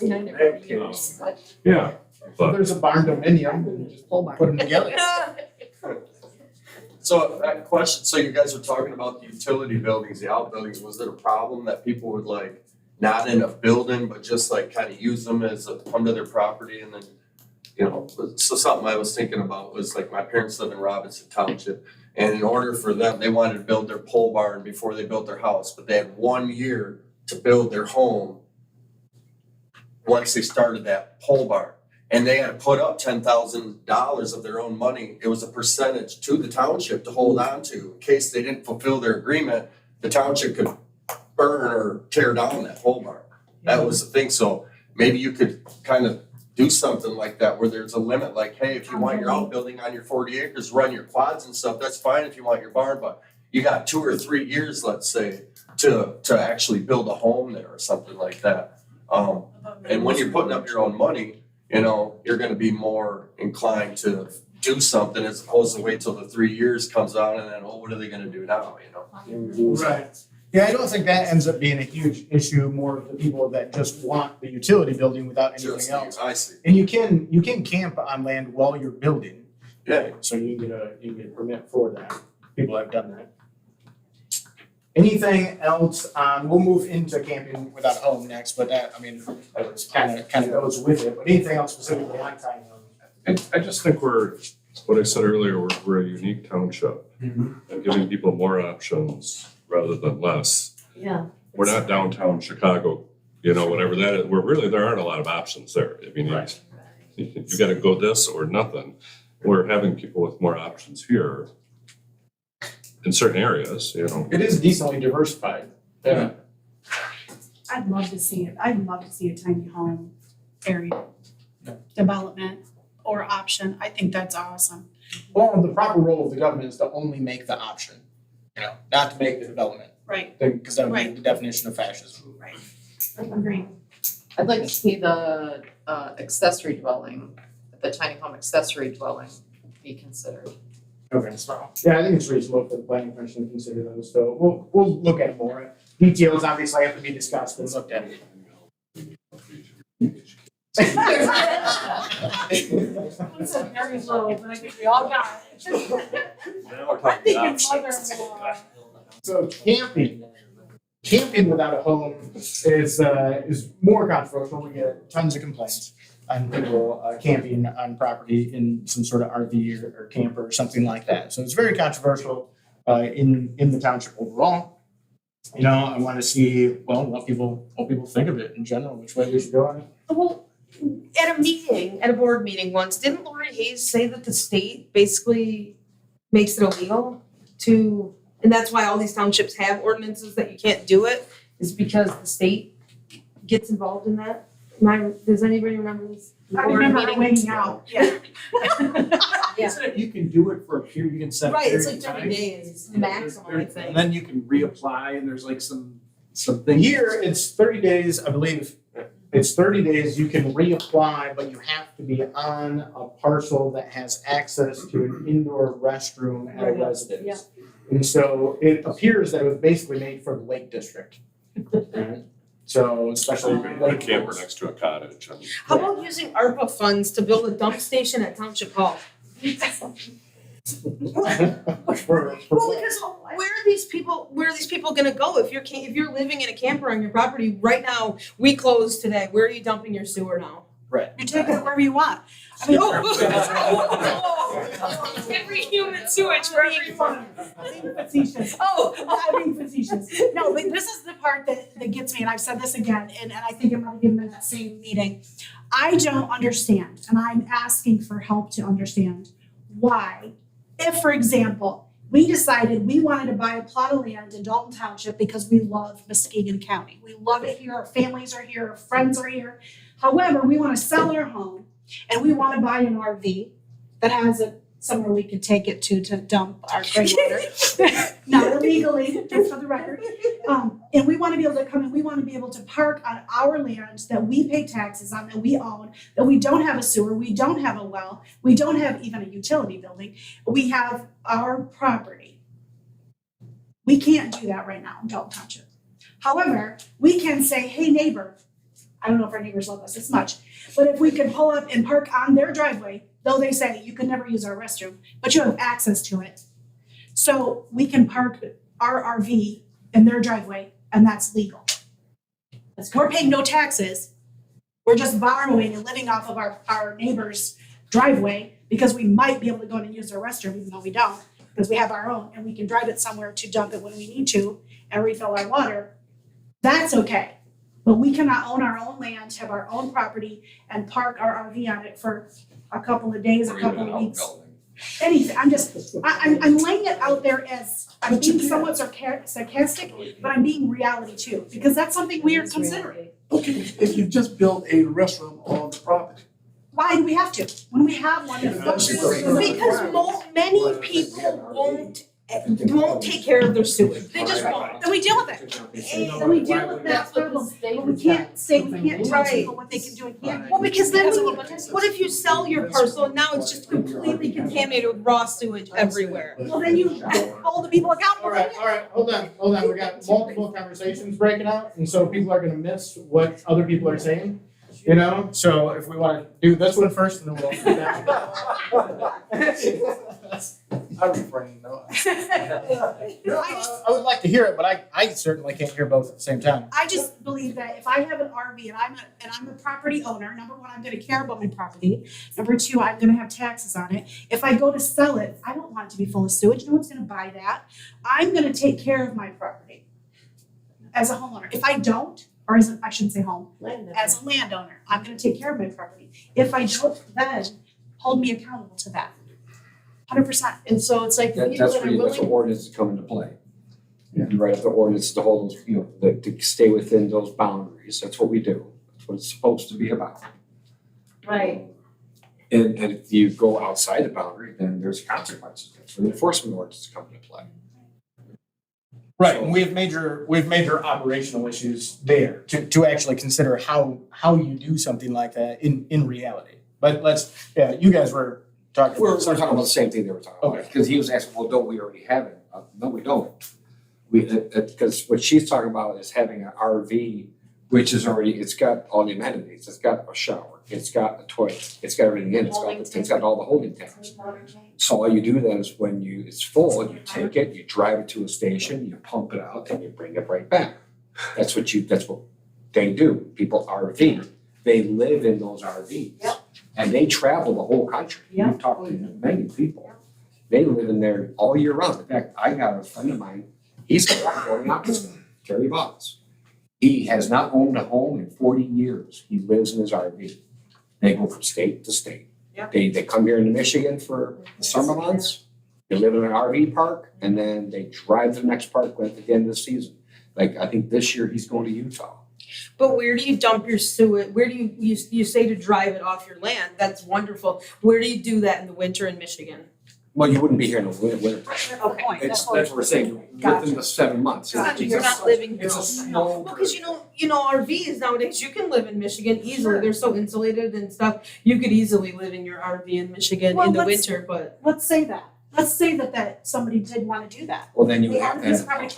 The same place they're gonna dump in July is probably the same place that they're gonna have, or maybe they have to drive further south. But there's gotta be places to be able to do that. They're not gonna do it illegally. not really. All the gas stations in Michigan that have dump stations are closed in the winter because there's no they turn the water off to the dump station. They You would move it on. normally dump at a campground. Well, Right. campgrounds in Michigan are closed.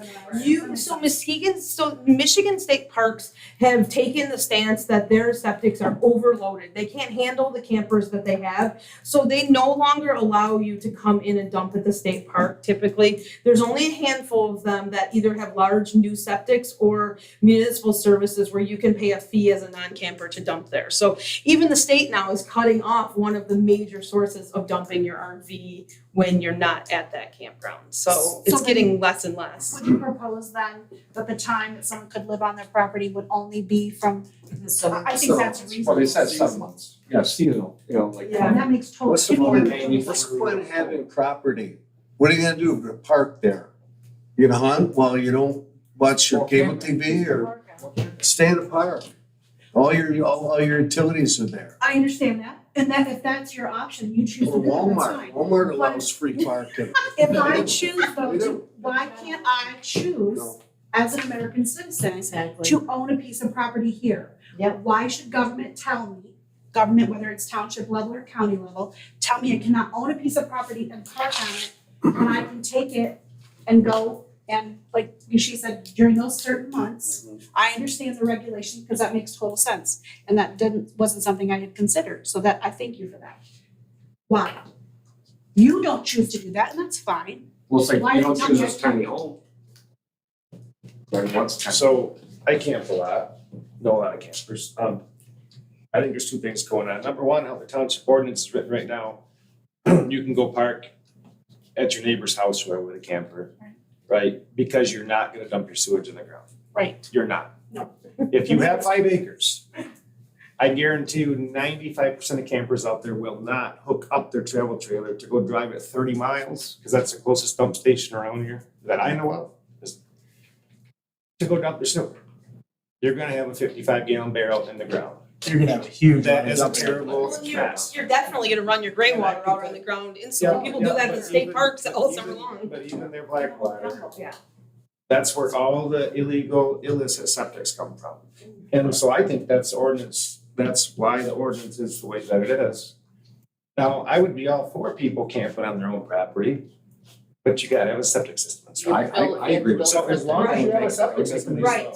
And running that's water. been permitted by the Well. township or by And I the think that's, county, could be a great. go ahead and camp for 6 months. Right. That's fine, but you gotta have a sewer source. Right. You gotta have a way to handle your acceptable. septic. I think that's acceptable. I think that'd be the way to do it. And I think really the decision is whether, right, because the seasonal thing, you get into the reality of enforcement, right? Hobby's a great example, right? So we have a court order to remove this stuff from the land, right? He's threatened to shoot me a bunch of times and maybe booby trapped his stuff. I found paperwork with the prosecutor recently because the sheriff had recommended that he's threatened to shoot me enough times that I should probably file a thing.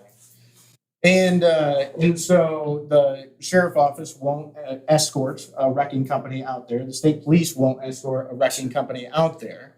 right? So because they're trying to not have Ruby Ridge, right? So, well, this is the reality of the situation, right? Because, well, I talked to the SWAT guy. I mean, that's what you're running into, and I put a lot of work and time into making it so that Hobby could camp while he was building a house and stuff. And so, but his MO is essentially to lie and threaten, right? And so the reality of enforcing something like you can camp on your land for 7 months is ridiculous. The decision is whether you can just have campers, period, or you can't camp and live on your land, period. There's not going to be like an inspection. Or fines. If your well and septic is the test. Right. I go back to, do we care what their living unit is? Right. Right? That's the question. If the test is, you have to be responsible for your own stuff, you have to have water, you have to have septic. If you want to take this chance this winter and run your camper, which is more thinly insulated than your tiny house would be, or whatever else you have, you know, that I'm, you know, if the test is, you need to be able to dispose of your stuff and have water. If you want to take a gamble on the heater working the whole time, keeping you warm when it's 15, you know. Maybe knocking at the neighbor's door. On a good winter, I'd do it. On a bad winter, I wouldn't make it through December. I mean, you just don't know. But if you're required to have those other pieces first, then how you, once again, that goes back to now it's more options. Yeah. But if we decide in a public safety sense to a certain degree, which is you need to have the septic, you need to have the water. Right, because we already have tons of people, there's a common complaint, we already have tons of people that have campers and they're camping on their land. It's a common complaint, it's a common issue. I don't think probably any of them are doing anything other than their septic than dumping it in the Ski ground. National Forest all the time. And I mean, any of us who've done that at all, you know who's been living there for a while. You can tell by, and they're not going anywhere, they're done with their. Right. Smell. It's all, I won't, some of those spots I won't even walk back there. And looking at that aspect of it, I mean, it'd be better to give them an avenue to comply. Right. Correct. Like, say, have a well and septic, and yeah, you can camp there, go ahead, yep.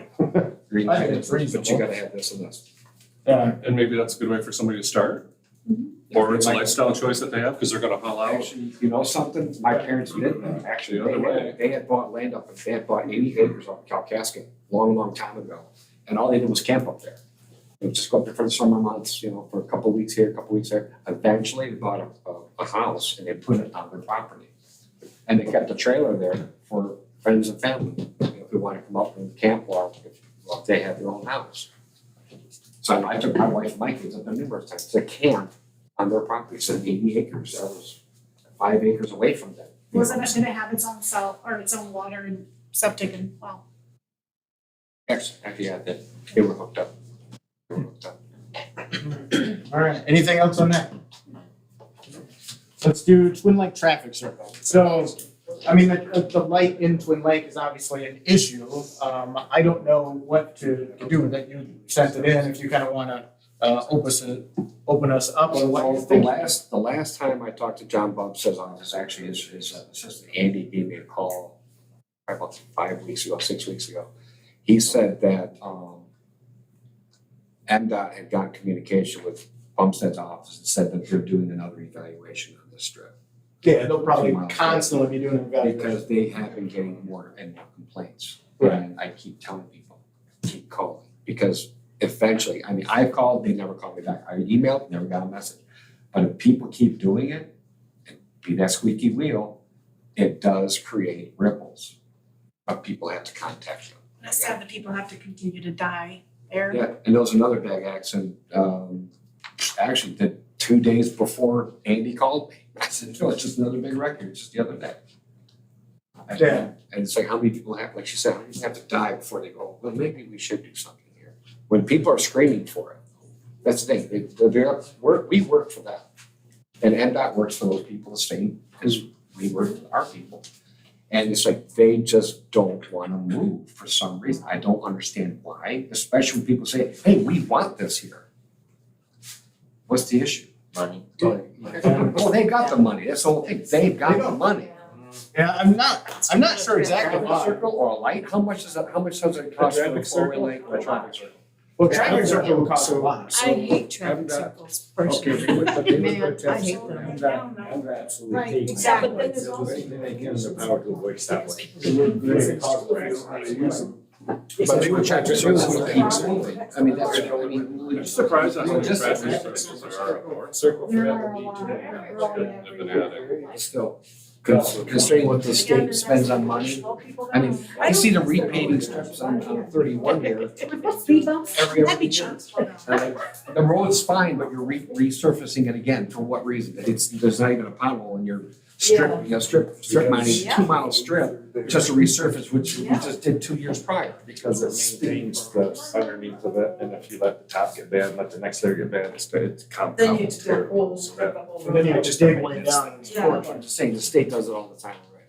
They do, They throw money away all the time. they do. I'm just not sure they would deem that a big enough intersection. Like, the only traffic circle I can think of is at Apple and is M46 and M37, like, two huge places, like. In Muskegon, there's a traffic circle. Oh, but that's for ambiance and aesthetics.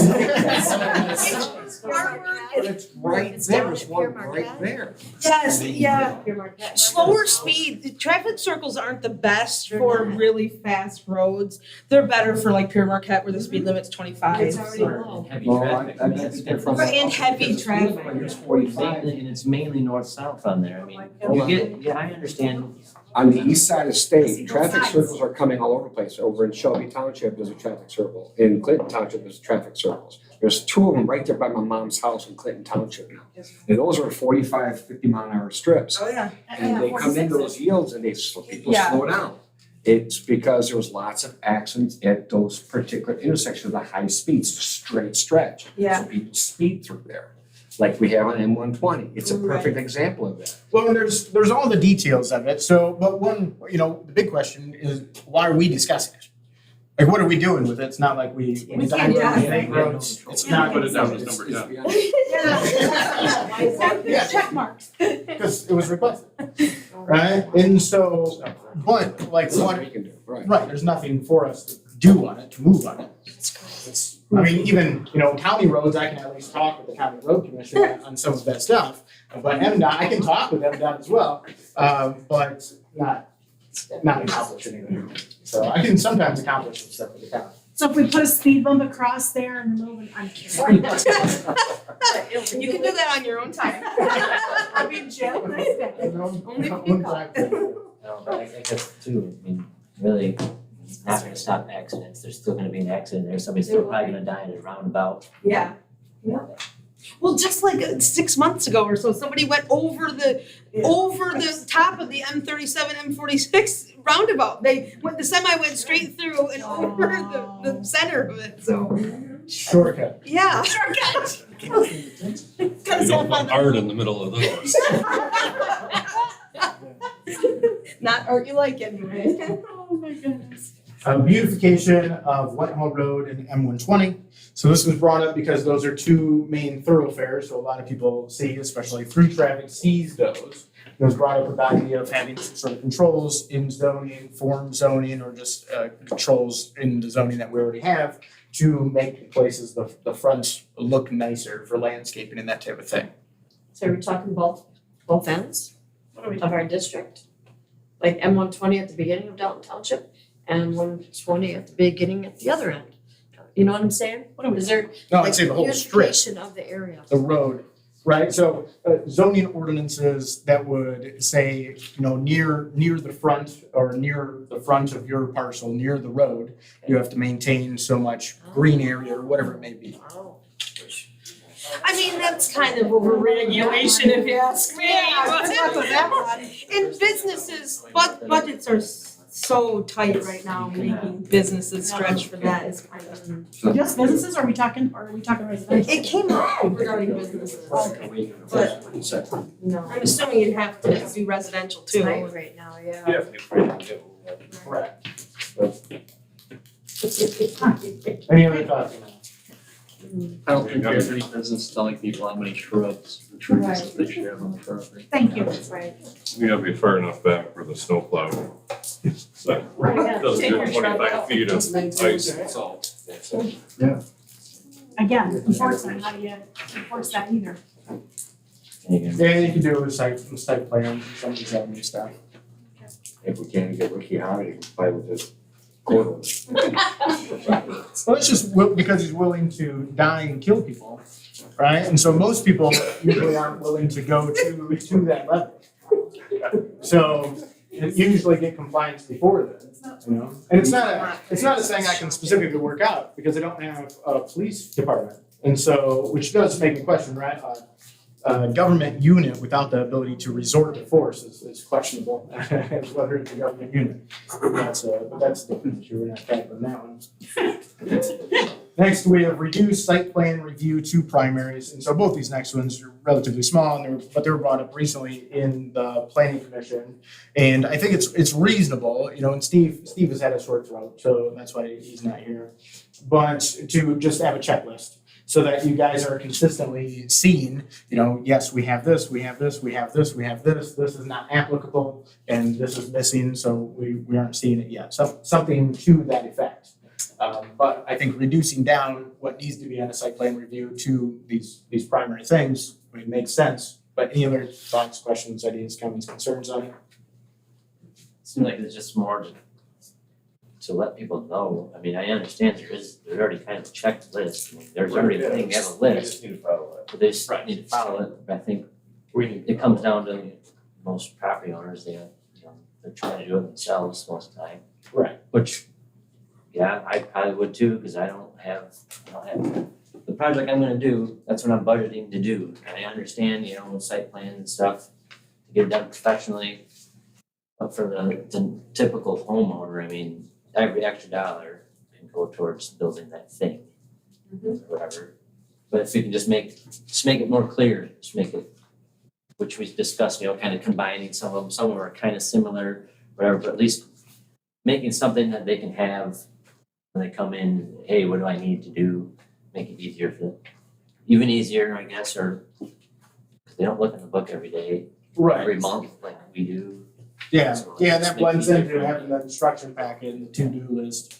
And yeah, I think just that system of what we give out to other people and then what comes to the planning commission as far as the checklist. Or even, because it could be that if something doesn't apply, it'd be nice to say, well, why don't we have this? Because it's handled here, so it's not applicable in the situation for some reason. So that everyone just knows. Cool, anything else on either one of those? Fruit trees on township land. So this was just brought up as the idea that it would be a good idea to have fruit trees that people could have access to on township land. I ate 2 apples, I think, last week on the tree out front here. So, I think we'll have applicants, that would be not just on this property, but at some of the parks that is already being watered anyway. Why not have the Public servant. yeah. Yeah, I mean, I think it's. Take a lot. Right, I think it's reasonable as just one of the things as we're trying to get parks and township owned land into decent shape, that can just be added to the list as a relatively light thing. Who's gonna maintain these trees? That's what I was Because thinking. we already don't have enough maintenance people, right? Correct. Just We in need to that, maintain these we can't things. keep up with, right, what we have. I mean, That's they right. need to be maintained. I'm not talking, I wouldn't suggest an orchard. A couple of trees here and there. Even one Because tree it, has to be handled, like in different years, you're gonna do different things to Yeah, it. fruit trees are really hard work. Well, I think probably at first, because it's like this little apple tree up front, we don't do anything special with it. If it was dead one day and I walked outside, I'd probably just be surprised, It's producing fruit, and right? get rid of it. But it has little trees or little apples that come off it, and they taste decent, Who was asking? so. This it's not was the bad. one. You weren't? Oh, yeah, oh, yeah. I'm like, I'd help with that. I mean, we might have interest in somebody doing a community garden. Yeah. I think That's that's smart too. I know That's that. really, I love the community garden. And it's just something, hey, it's open, Yeah. people can come and tend to it. We can have something like that, and if the question becomes with that, is so nobody comes. then are we having our maintenance do it, or are we letting it No, actually, you slide schedule into people. dilapidation? You schedule volunteers that are willing to come and work the garden. I've got a friend that works one of the gardens in Muskegon. Downtown Muskegon, and it's beautiful, and they purchased the big horse trough tanks and filled it up with good dirt, and they put vegetables out in there. And people got to eat off from these all the way up until just the end of last month. They were still eating off from it, and some of the produce even went to help the guys that are in this transitional center, you know, to help feed them, because they have a really limited amount of food, and so it's. I think it's a great I think idea, it's a but the really follow good idea. through is really. Right, because cities have so many more people and they're right there looking at it out their window, they can see the garden and. Well, and it goes, I think it goes back to the government probably shouldn't be in housing, I don't think it should be in food. If a private citizen wants to set up that thing, yeah, go for it. But like you're saying, you know, I think, I mean, it's probably private citizens heading it up, it's not, government shouldn't be setting up volunteers to do it. Right. Well, there's a Because danger. then the government's still involved with it, because if the next person, next committee or then they control it, for real, I mean, that's. Oh, it's very true, it's a very That's the dangerous road that it road, goes down, I mean. right? So, because it's extremely similar to like a communist or a fascist system. And so I wouldn't think it would be in like a major important push, you know, if someone wanted to put in a proposal to turn a certain section into some sort of community garden. I mean, I think the township could consider that in some land. It's the issue. Take it as their baby. Right, there's a few issues with that. I mean, one issue is, you know, it probably isn't, it's going to become an issue at some point in the future. Because all of these general public organizations become that way. The Berry Junction Trail has the Friends Group, right? The Friends Group are not young. In a decade, That was a nice way. they're not going to be there. They're in their 80s. And so the maintenance is going to be 100% the township. It's becoming that direction. So that's the way it normally goes. And so you have to be fine with essentially that thing becoming probably a dilapidated thing once it gets to that point, or it's just on the township to do. And now you're acquiring a bunch of obligations when the township hasn't kept up with its obligations for maybe decades in the past at this point. And so that's a huge accumulation. I'd have no problem seeing some proposals or a tree every now and then if it didn't need to be maintained. Right. I mean, there was that program that was partially completed because the grant was through when I came into office for putting trees at Beagle, you know, and it was already underway and stuff, and so we followed up with it. But I mean, it is a thing that our guys have had to go water it, it's had to be monitored, and so it's doing some stuff, but. All right. Next, we have food sovereignty, and so this is my thing. My first thing on the list. So the right to food, right? Sovereign means highest power, technically is what it means. And then theoretically in the United States, that would be the general populace. Theoretically in all government or political systems, that would actually be true. And so the basic idea is there have been state constitutional amendments over the last, there's been a movement over the last decade in Maine, a similar movement recently in Tennessee, to a bunch of these regulations about food specifically, right? It's about food specifically. About growing your food, trading your food, processing your food in a small environment at your home or in a small business way, small farm, that type of thing, can be quite restricted. And so this would be making an ordinance against that. Now, my proposal in general is to bring this up as a general code of ordinances rather than in the zoning ordinance, because you're really tackling it from a political side, right? You're walking a little outside of the bounds of just administration at the municipal level and into political theoretical ground that I'm trying to apply. And so, but I would like to see the laws in general move in this direction over the next decade in Michigan, and I think it would be a decent start, right? It's similar to concerns about accessibility to food and that type of thing, but making it almost exactly the opposite, right? Instead of having it government controlled and government resourced, making it so that things are not government controlled and not government resourced. That's the idea. So, questions, thoughts, ideas, comments, concerns? I think it was a good idea, Jeff, if this could be worded so me, Joe Public, could understand what they're voting on. Correct. Yeah, so for you, Joe Public, voting on, right, is the way I am proposing currently doing this, is passing it maybe over the next couple of months, depending on how debates at the board go, to put it in the general code of ordinance. Let it sit there for a year. I want to get through the millage vote for fire next August, and so we'll do that next August because the school is doing a millage in the May election, and I don't want to put multiples on there. I want people to decide which thing they want. I do the fire millage vote for full-time firefighters in August, and then have this as more of a political debate rather than just an administrative executive running debate like the fire millage in November. Maybe, right? But it would be a political issue both now at the township level and then at the township and county level. Okay. I'd like to hear Lee's take on it as a farmer. Yeah, I mean, Let me less, farm. which I understand, which, I've talked with Jeff about it too, like really the township has less authority, like the state, we don't have a police department kind of thing. State kind of, that's how we kind of did our lawsuit, the state law, right to farm act. Or superseded the township. So really, I mean, it is kind of pushing some things a little bit. I mean, really, you're kind of like technically more in line with the state thing. But The spirit, in fact, you're in line with the spirit of the Right to Farm Act. yes, but you're kind of pushing it farther a little bit because technically some of the stuff, if you read in the reference package, did you read that little write-up that he had?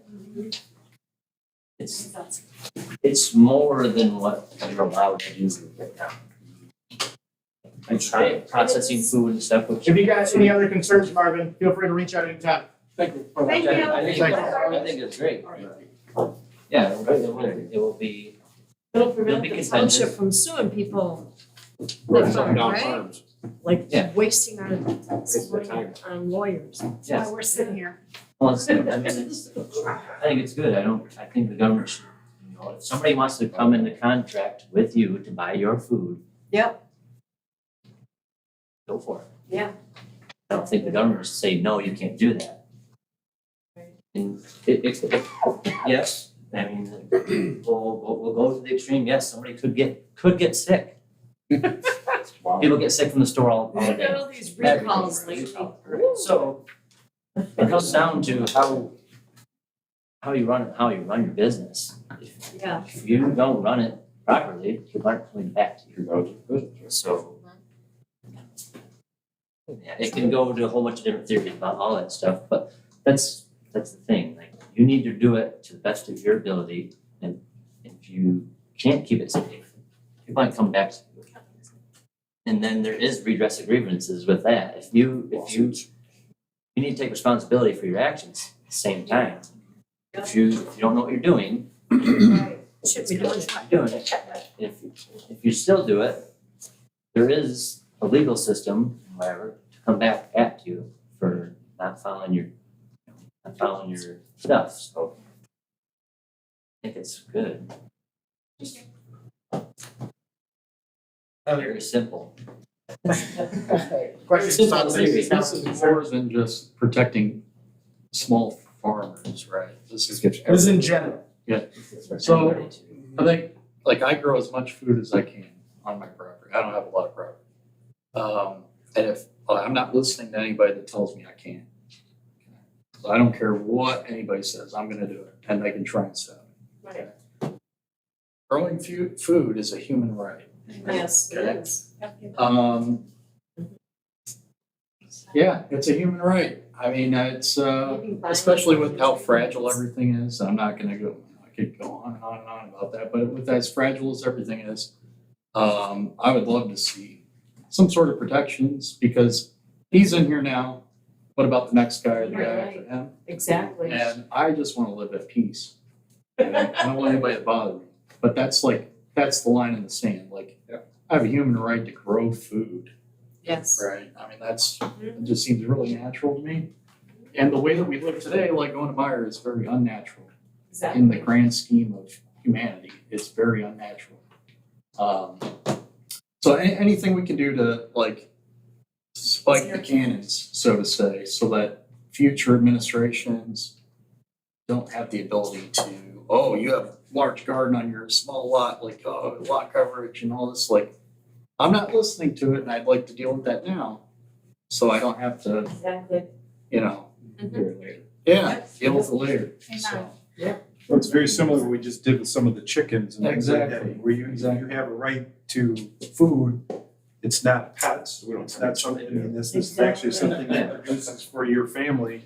You shouldn't have anyone saying, I don't like that, I don't think we should do that. It's kind of like with the tiny home thing. I think all these local governments across the country are getting into reality check bill, so to say, in that like the idea of having $250,000 McMansions, and it's the way that we've been living has been unrealistic.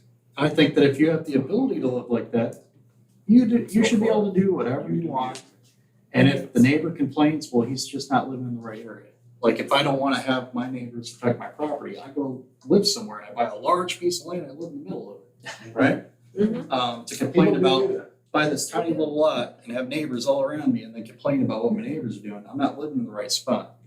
The bottom line is I think you should be able to do whatever you want with your property. Yep. And when it comes to growing food, it's a human right. And it's about the safety of the community too. Like, you know, if the distribution system really got disrupted, Yeah. like we've seen recently, It's gonna happen. or with inflation and things like that, hey, people gotta be able to garden. It does make the community more resilient. That's why there were victory gardens in World War II. You know, they were considered a large part of the movement. Hit my 8 o'clock curfew. Yeah, for sure. And if you have any other concerns or anything, always feel free to reach out about anything. Yeah, I think we hit the big, Yeah. a lot of big stuff, but. Yeah, which we'll get into township organizational structure. I'll move fast. It was relatively boring. I know we have, what do we have? We have probably 3 CEOs in the room, something like that. So, but our structure in the township is very odd, right? And I was calling it schizophrenic for a while because I think it's technically the most accurate, but that's hard to conceptualize. But you'll see it looks basically like a hydra, right? So if we have the supervisor, the clerk, and the treasurer, and this makes an executive committee, right? And so there's certain duties and powers here. And then we basically oversee each other and ourselves, right? And we're operational, we're administration, we're executing things.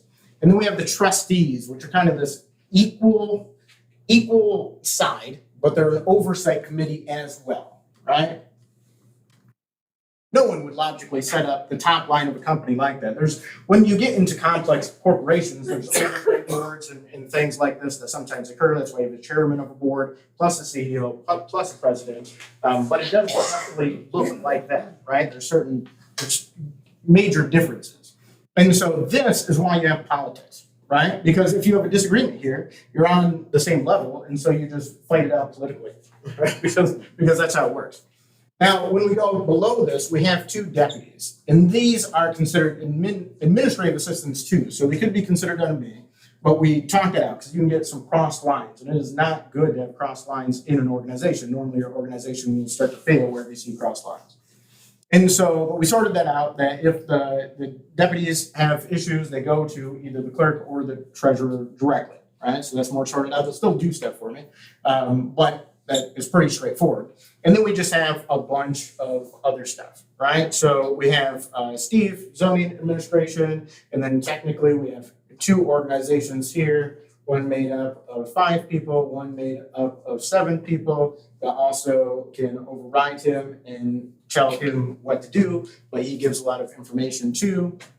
We have enforcement, we'll just consider Clay on his own, who works with zoning quite a lot. We have maintenance, which we have a head of maintenance, and then we have 3 part-time seasonal guys under him. We have the transfer station, which will work closely here. I'll try to swing that into there when I can. We have the building inspector, which you could have 3 under here, but one guy technically does building and mechanical, so there's 2 people under him. And then we have fire, which is a very traditional structure. So you got the chief, you got the deputy chief, you got 3 lieutenants, and then you got, I don't even think we have, I don't, for what? Oh, we had 6. We have 12 active firemen right now. For the whole organization, and then I think plus the chief. But we had 3 under each recently, we had a couple of switches. And so, all right, so that ends up being the organizational chart. And this can look fairly normal, especially when you get into where there's like an owner operator, and just basically like everyone's coming to them about different things, right? The weird part of the organization is this. And so I've had a bunch of people talk to me about getting the politics out of the government organization. It's not possible because it's a political organization. And you're going to have a power struggle right here on any disagreement, right? So if we decided like what shoe color is going to be allowed by township employees, like there's just going to be a disagreement among the board, and then we have to, argue it out. So it's kind of a weird structure, but a lot of people see the supervisor as like a next level up. And it is that way in some cases. When I sit in front of a judge, right, because I was sitting in front of a judge as the township supervisor, and he asked if I was in charge of the township. And it's like, well, different people in charge of different parts. I mean, the state says that the clerk has to run elections and do FOIA requests and keep records. And the treasurer has to collect taxes and these different things. The judge did not care about that at all. Right, I'm the legal agent, so I was 100% responsible. And it is that way to a certain extent, but I have more responsibility than I have authority, right? There's a little bit of disconnect there. And so people view it as a pyramid, but it's actually a hydra, is what I'm calling that organizational structure. Any questions, thoughts, or comments about that? Is the challenge to change it? No, because you have to change state law, right? And so you can't change that setup. Plus, if you're going to change it, right? So if you centralize power more in me, then I don't like that because now you have a single personality in charge. So the government being clunky and inefficient is not actually a downside, it's a feature. It's designed into the system, but most people misunderstand that. And that's why when people want the government to run more things, it's a very bad idea. Because the only way to get it run more efficiently is to centralize the power, which means you have a more tyrannical structure, which works very good in companies. Companies have to run that way. Mm-hmm. Or you have to leave the power structure distributed in some way, which means whatever the government is running is going to run horribly, right? Those end up being your options. So the government should have limited functions. We've largely moved away from that, of course. But ideally, the government should have limited functions. Next, we have the enforcement ordinance. Yeah. I was just gonna say, how many more months, days, and weeks do you have? Just over 2 years. I know you're keeping track. I gotta count down my phone, but just over 2 years. So, and I'll try to have some open houses and job shadow days and stuff like that. So, because I've heard from people before that they considered running for supervisor, but some of their hesitancy is a little uncertainty on exactly what it is. So come and like see what I talk about with the lawyers and how I prepare the information packet, some of that type of stuff. What complaints roll in. The enforcement ordinance, we're on our second resolution on the enforcement process. This is very important because due process is kind of the foundation of civilization. And I think it's working decent now. We've had there for a little while, we tried the automatic administrative appeals to the zoning board of appeals. And it became very plain that people wouldn't show up for that. And so then it just became a rubber stamping, which is a pointless process. And so now we have the letter pattern. We inform people that they have the right to appeal it to the zoning board of appeals before it would go to court, that type of thing. We still basically don't have anyone appeal it to the zoning board of appeals. But I think that lays out, it gives less arbitrary power on enforcement. So basically this process just has to be followed. I think it's in decent shape.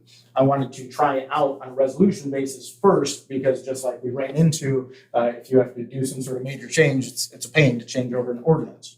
But now I think it's worthy of moving it towards an ordinance, both in the zoning and in the general code.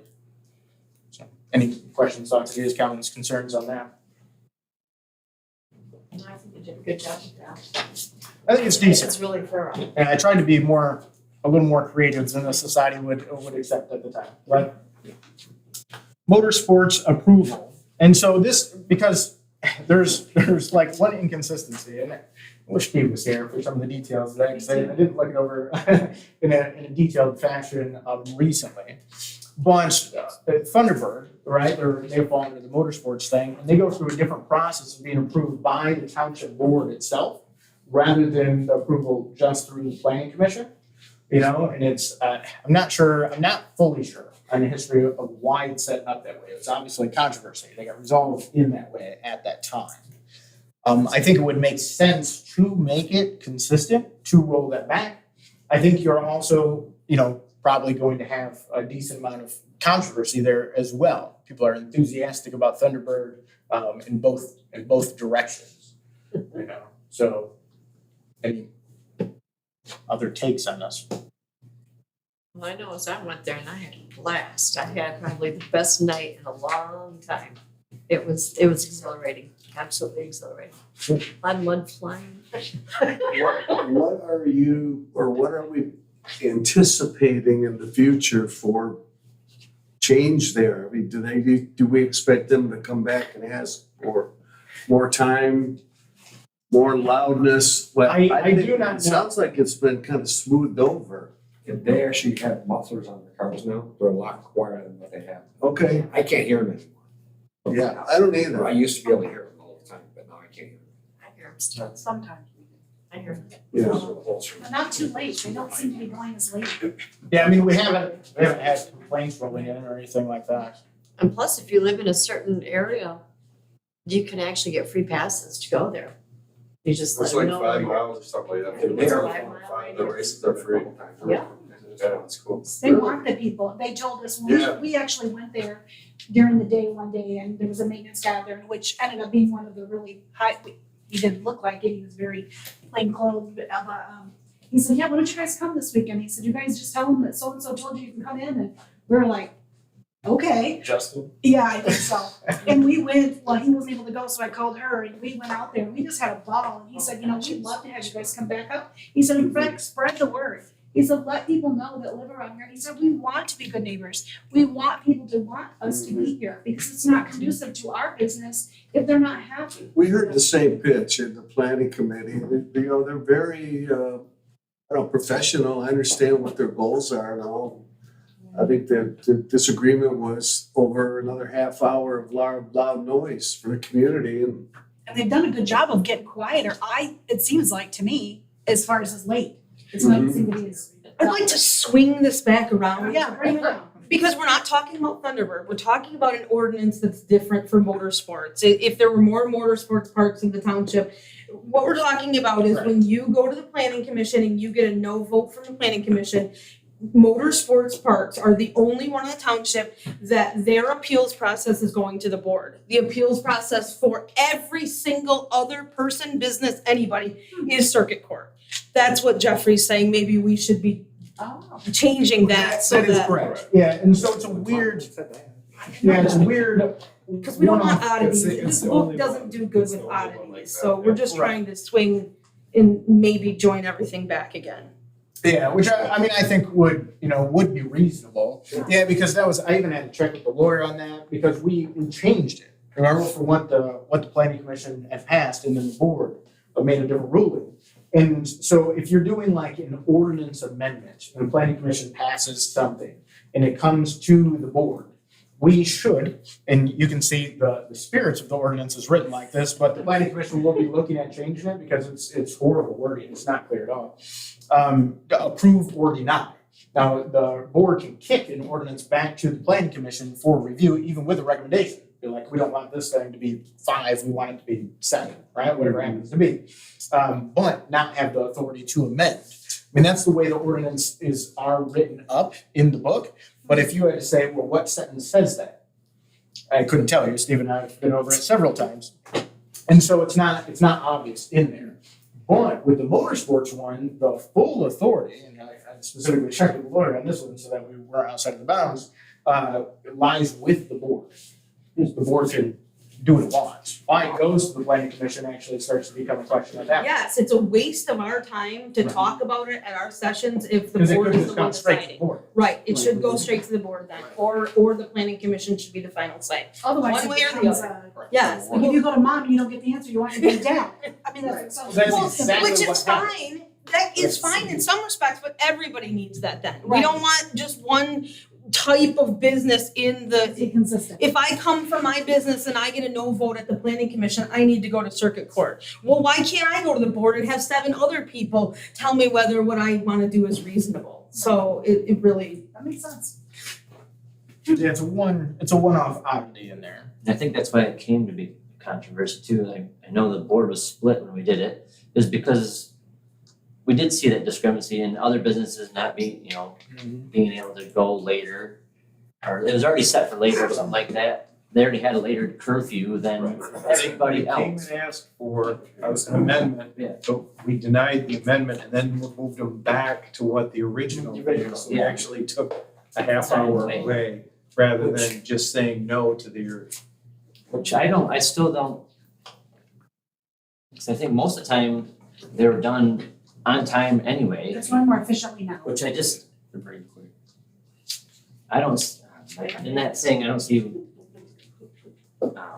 pretty much do what we did, like, here's your time, but if you need to go, just get it done.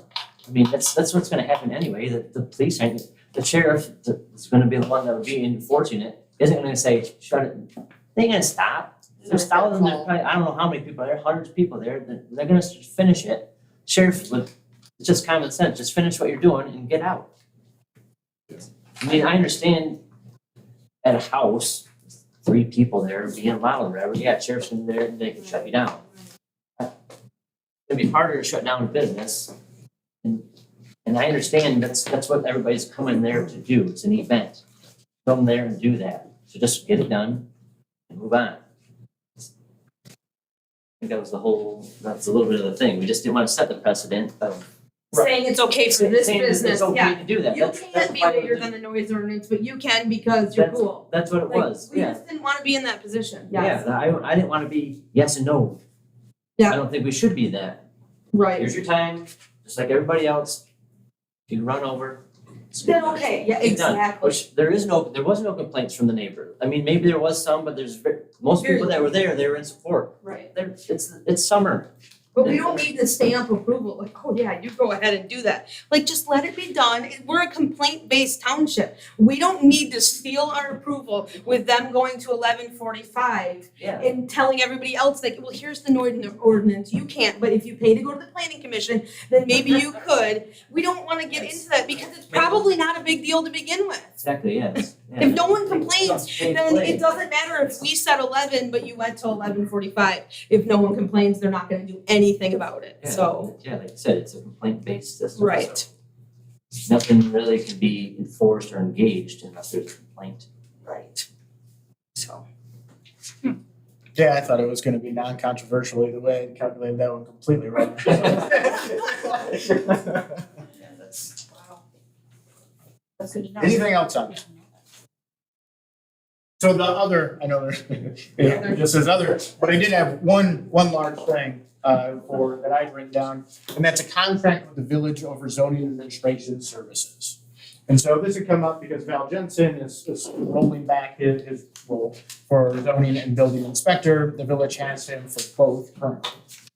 And they had inquired with me about that. I said, ideally, I would like to keep Steve just focused on the township. That was my initial reaction. I didn't check with Steve at that point. And contacted some other places. I think I found Whitehall Township contracts with someone, gave them the information for that. But Bob Sickenko, had a few conversations with him. He's currently the president up there.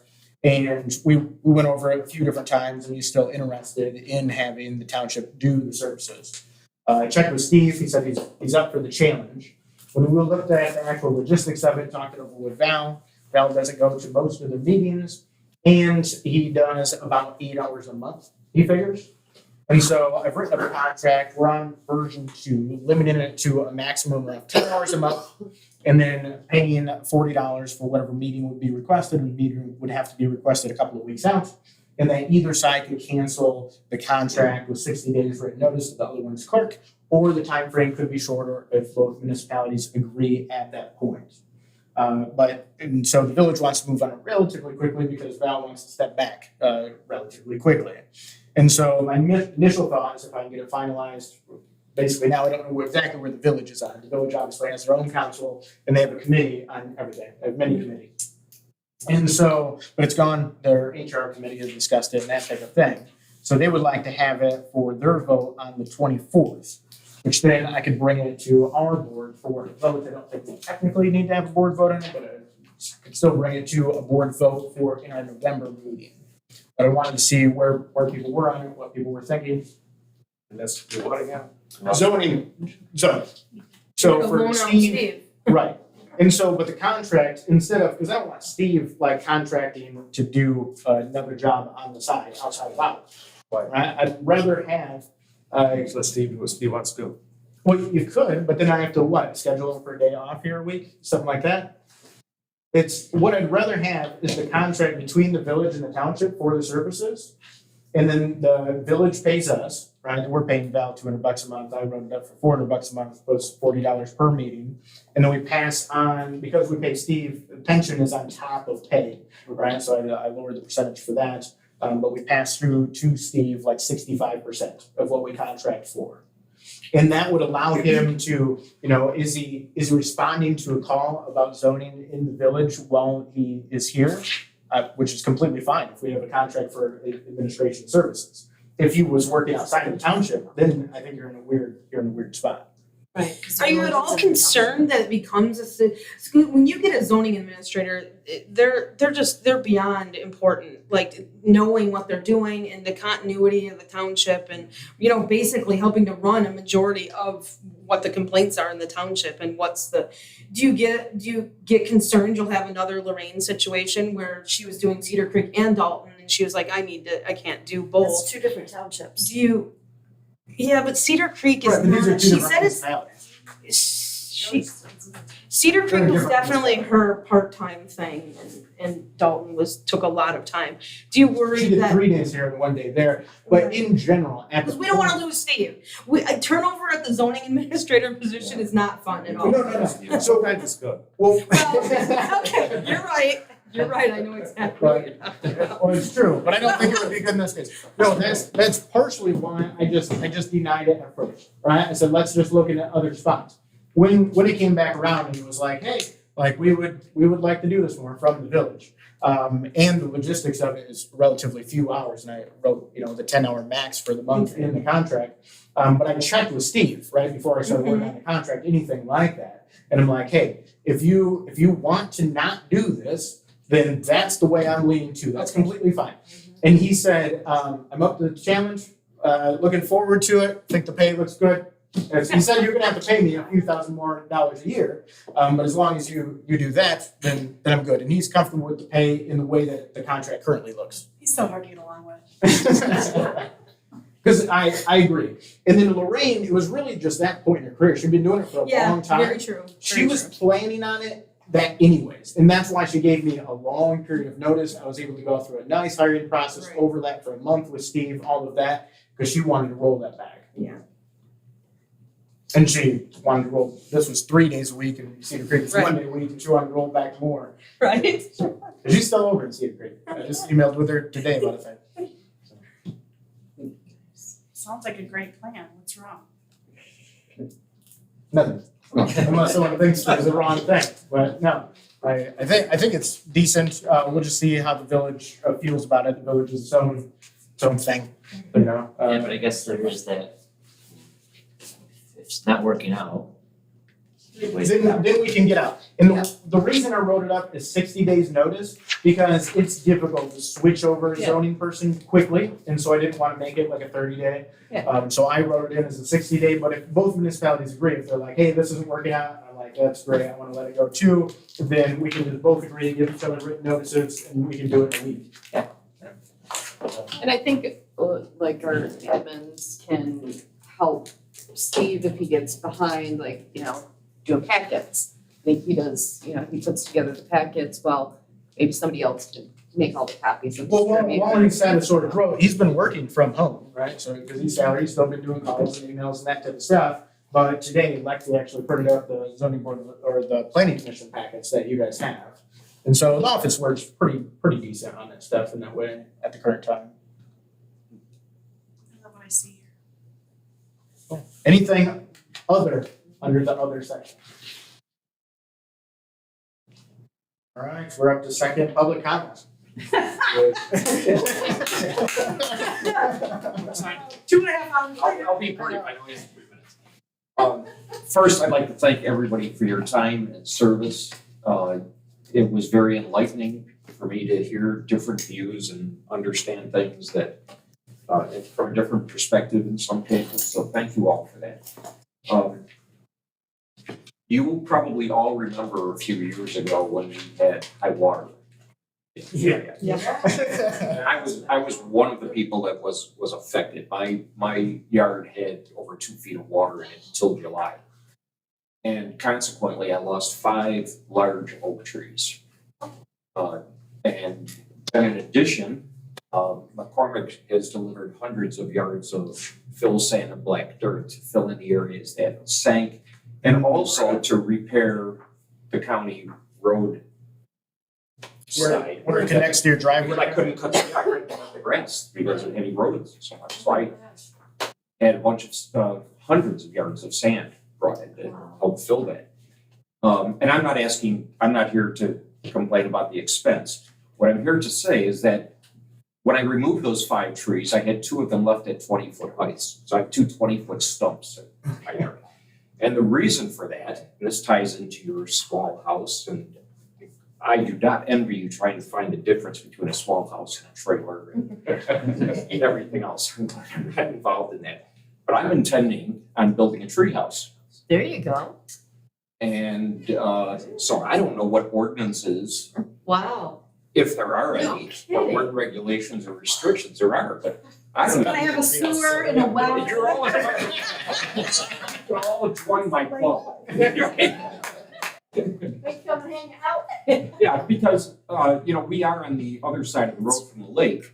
So consequently, the road goes up and it kind of blocks the view, but I would be able to go up and sit in the treehouse and look right out onto the lake because it faces the lake. So, I'm seriously thinking about this.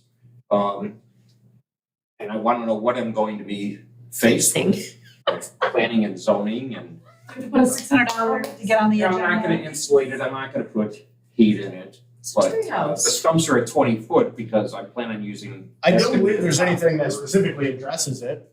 I don't remember seeing anything about treehouse.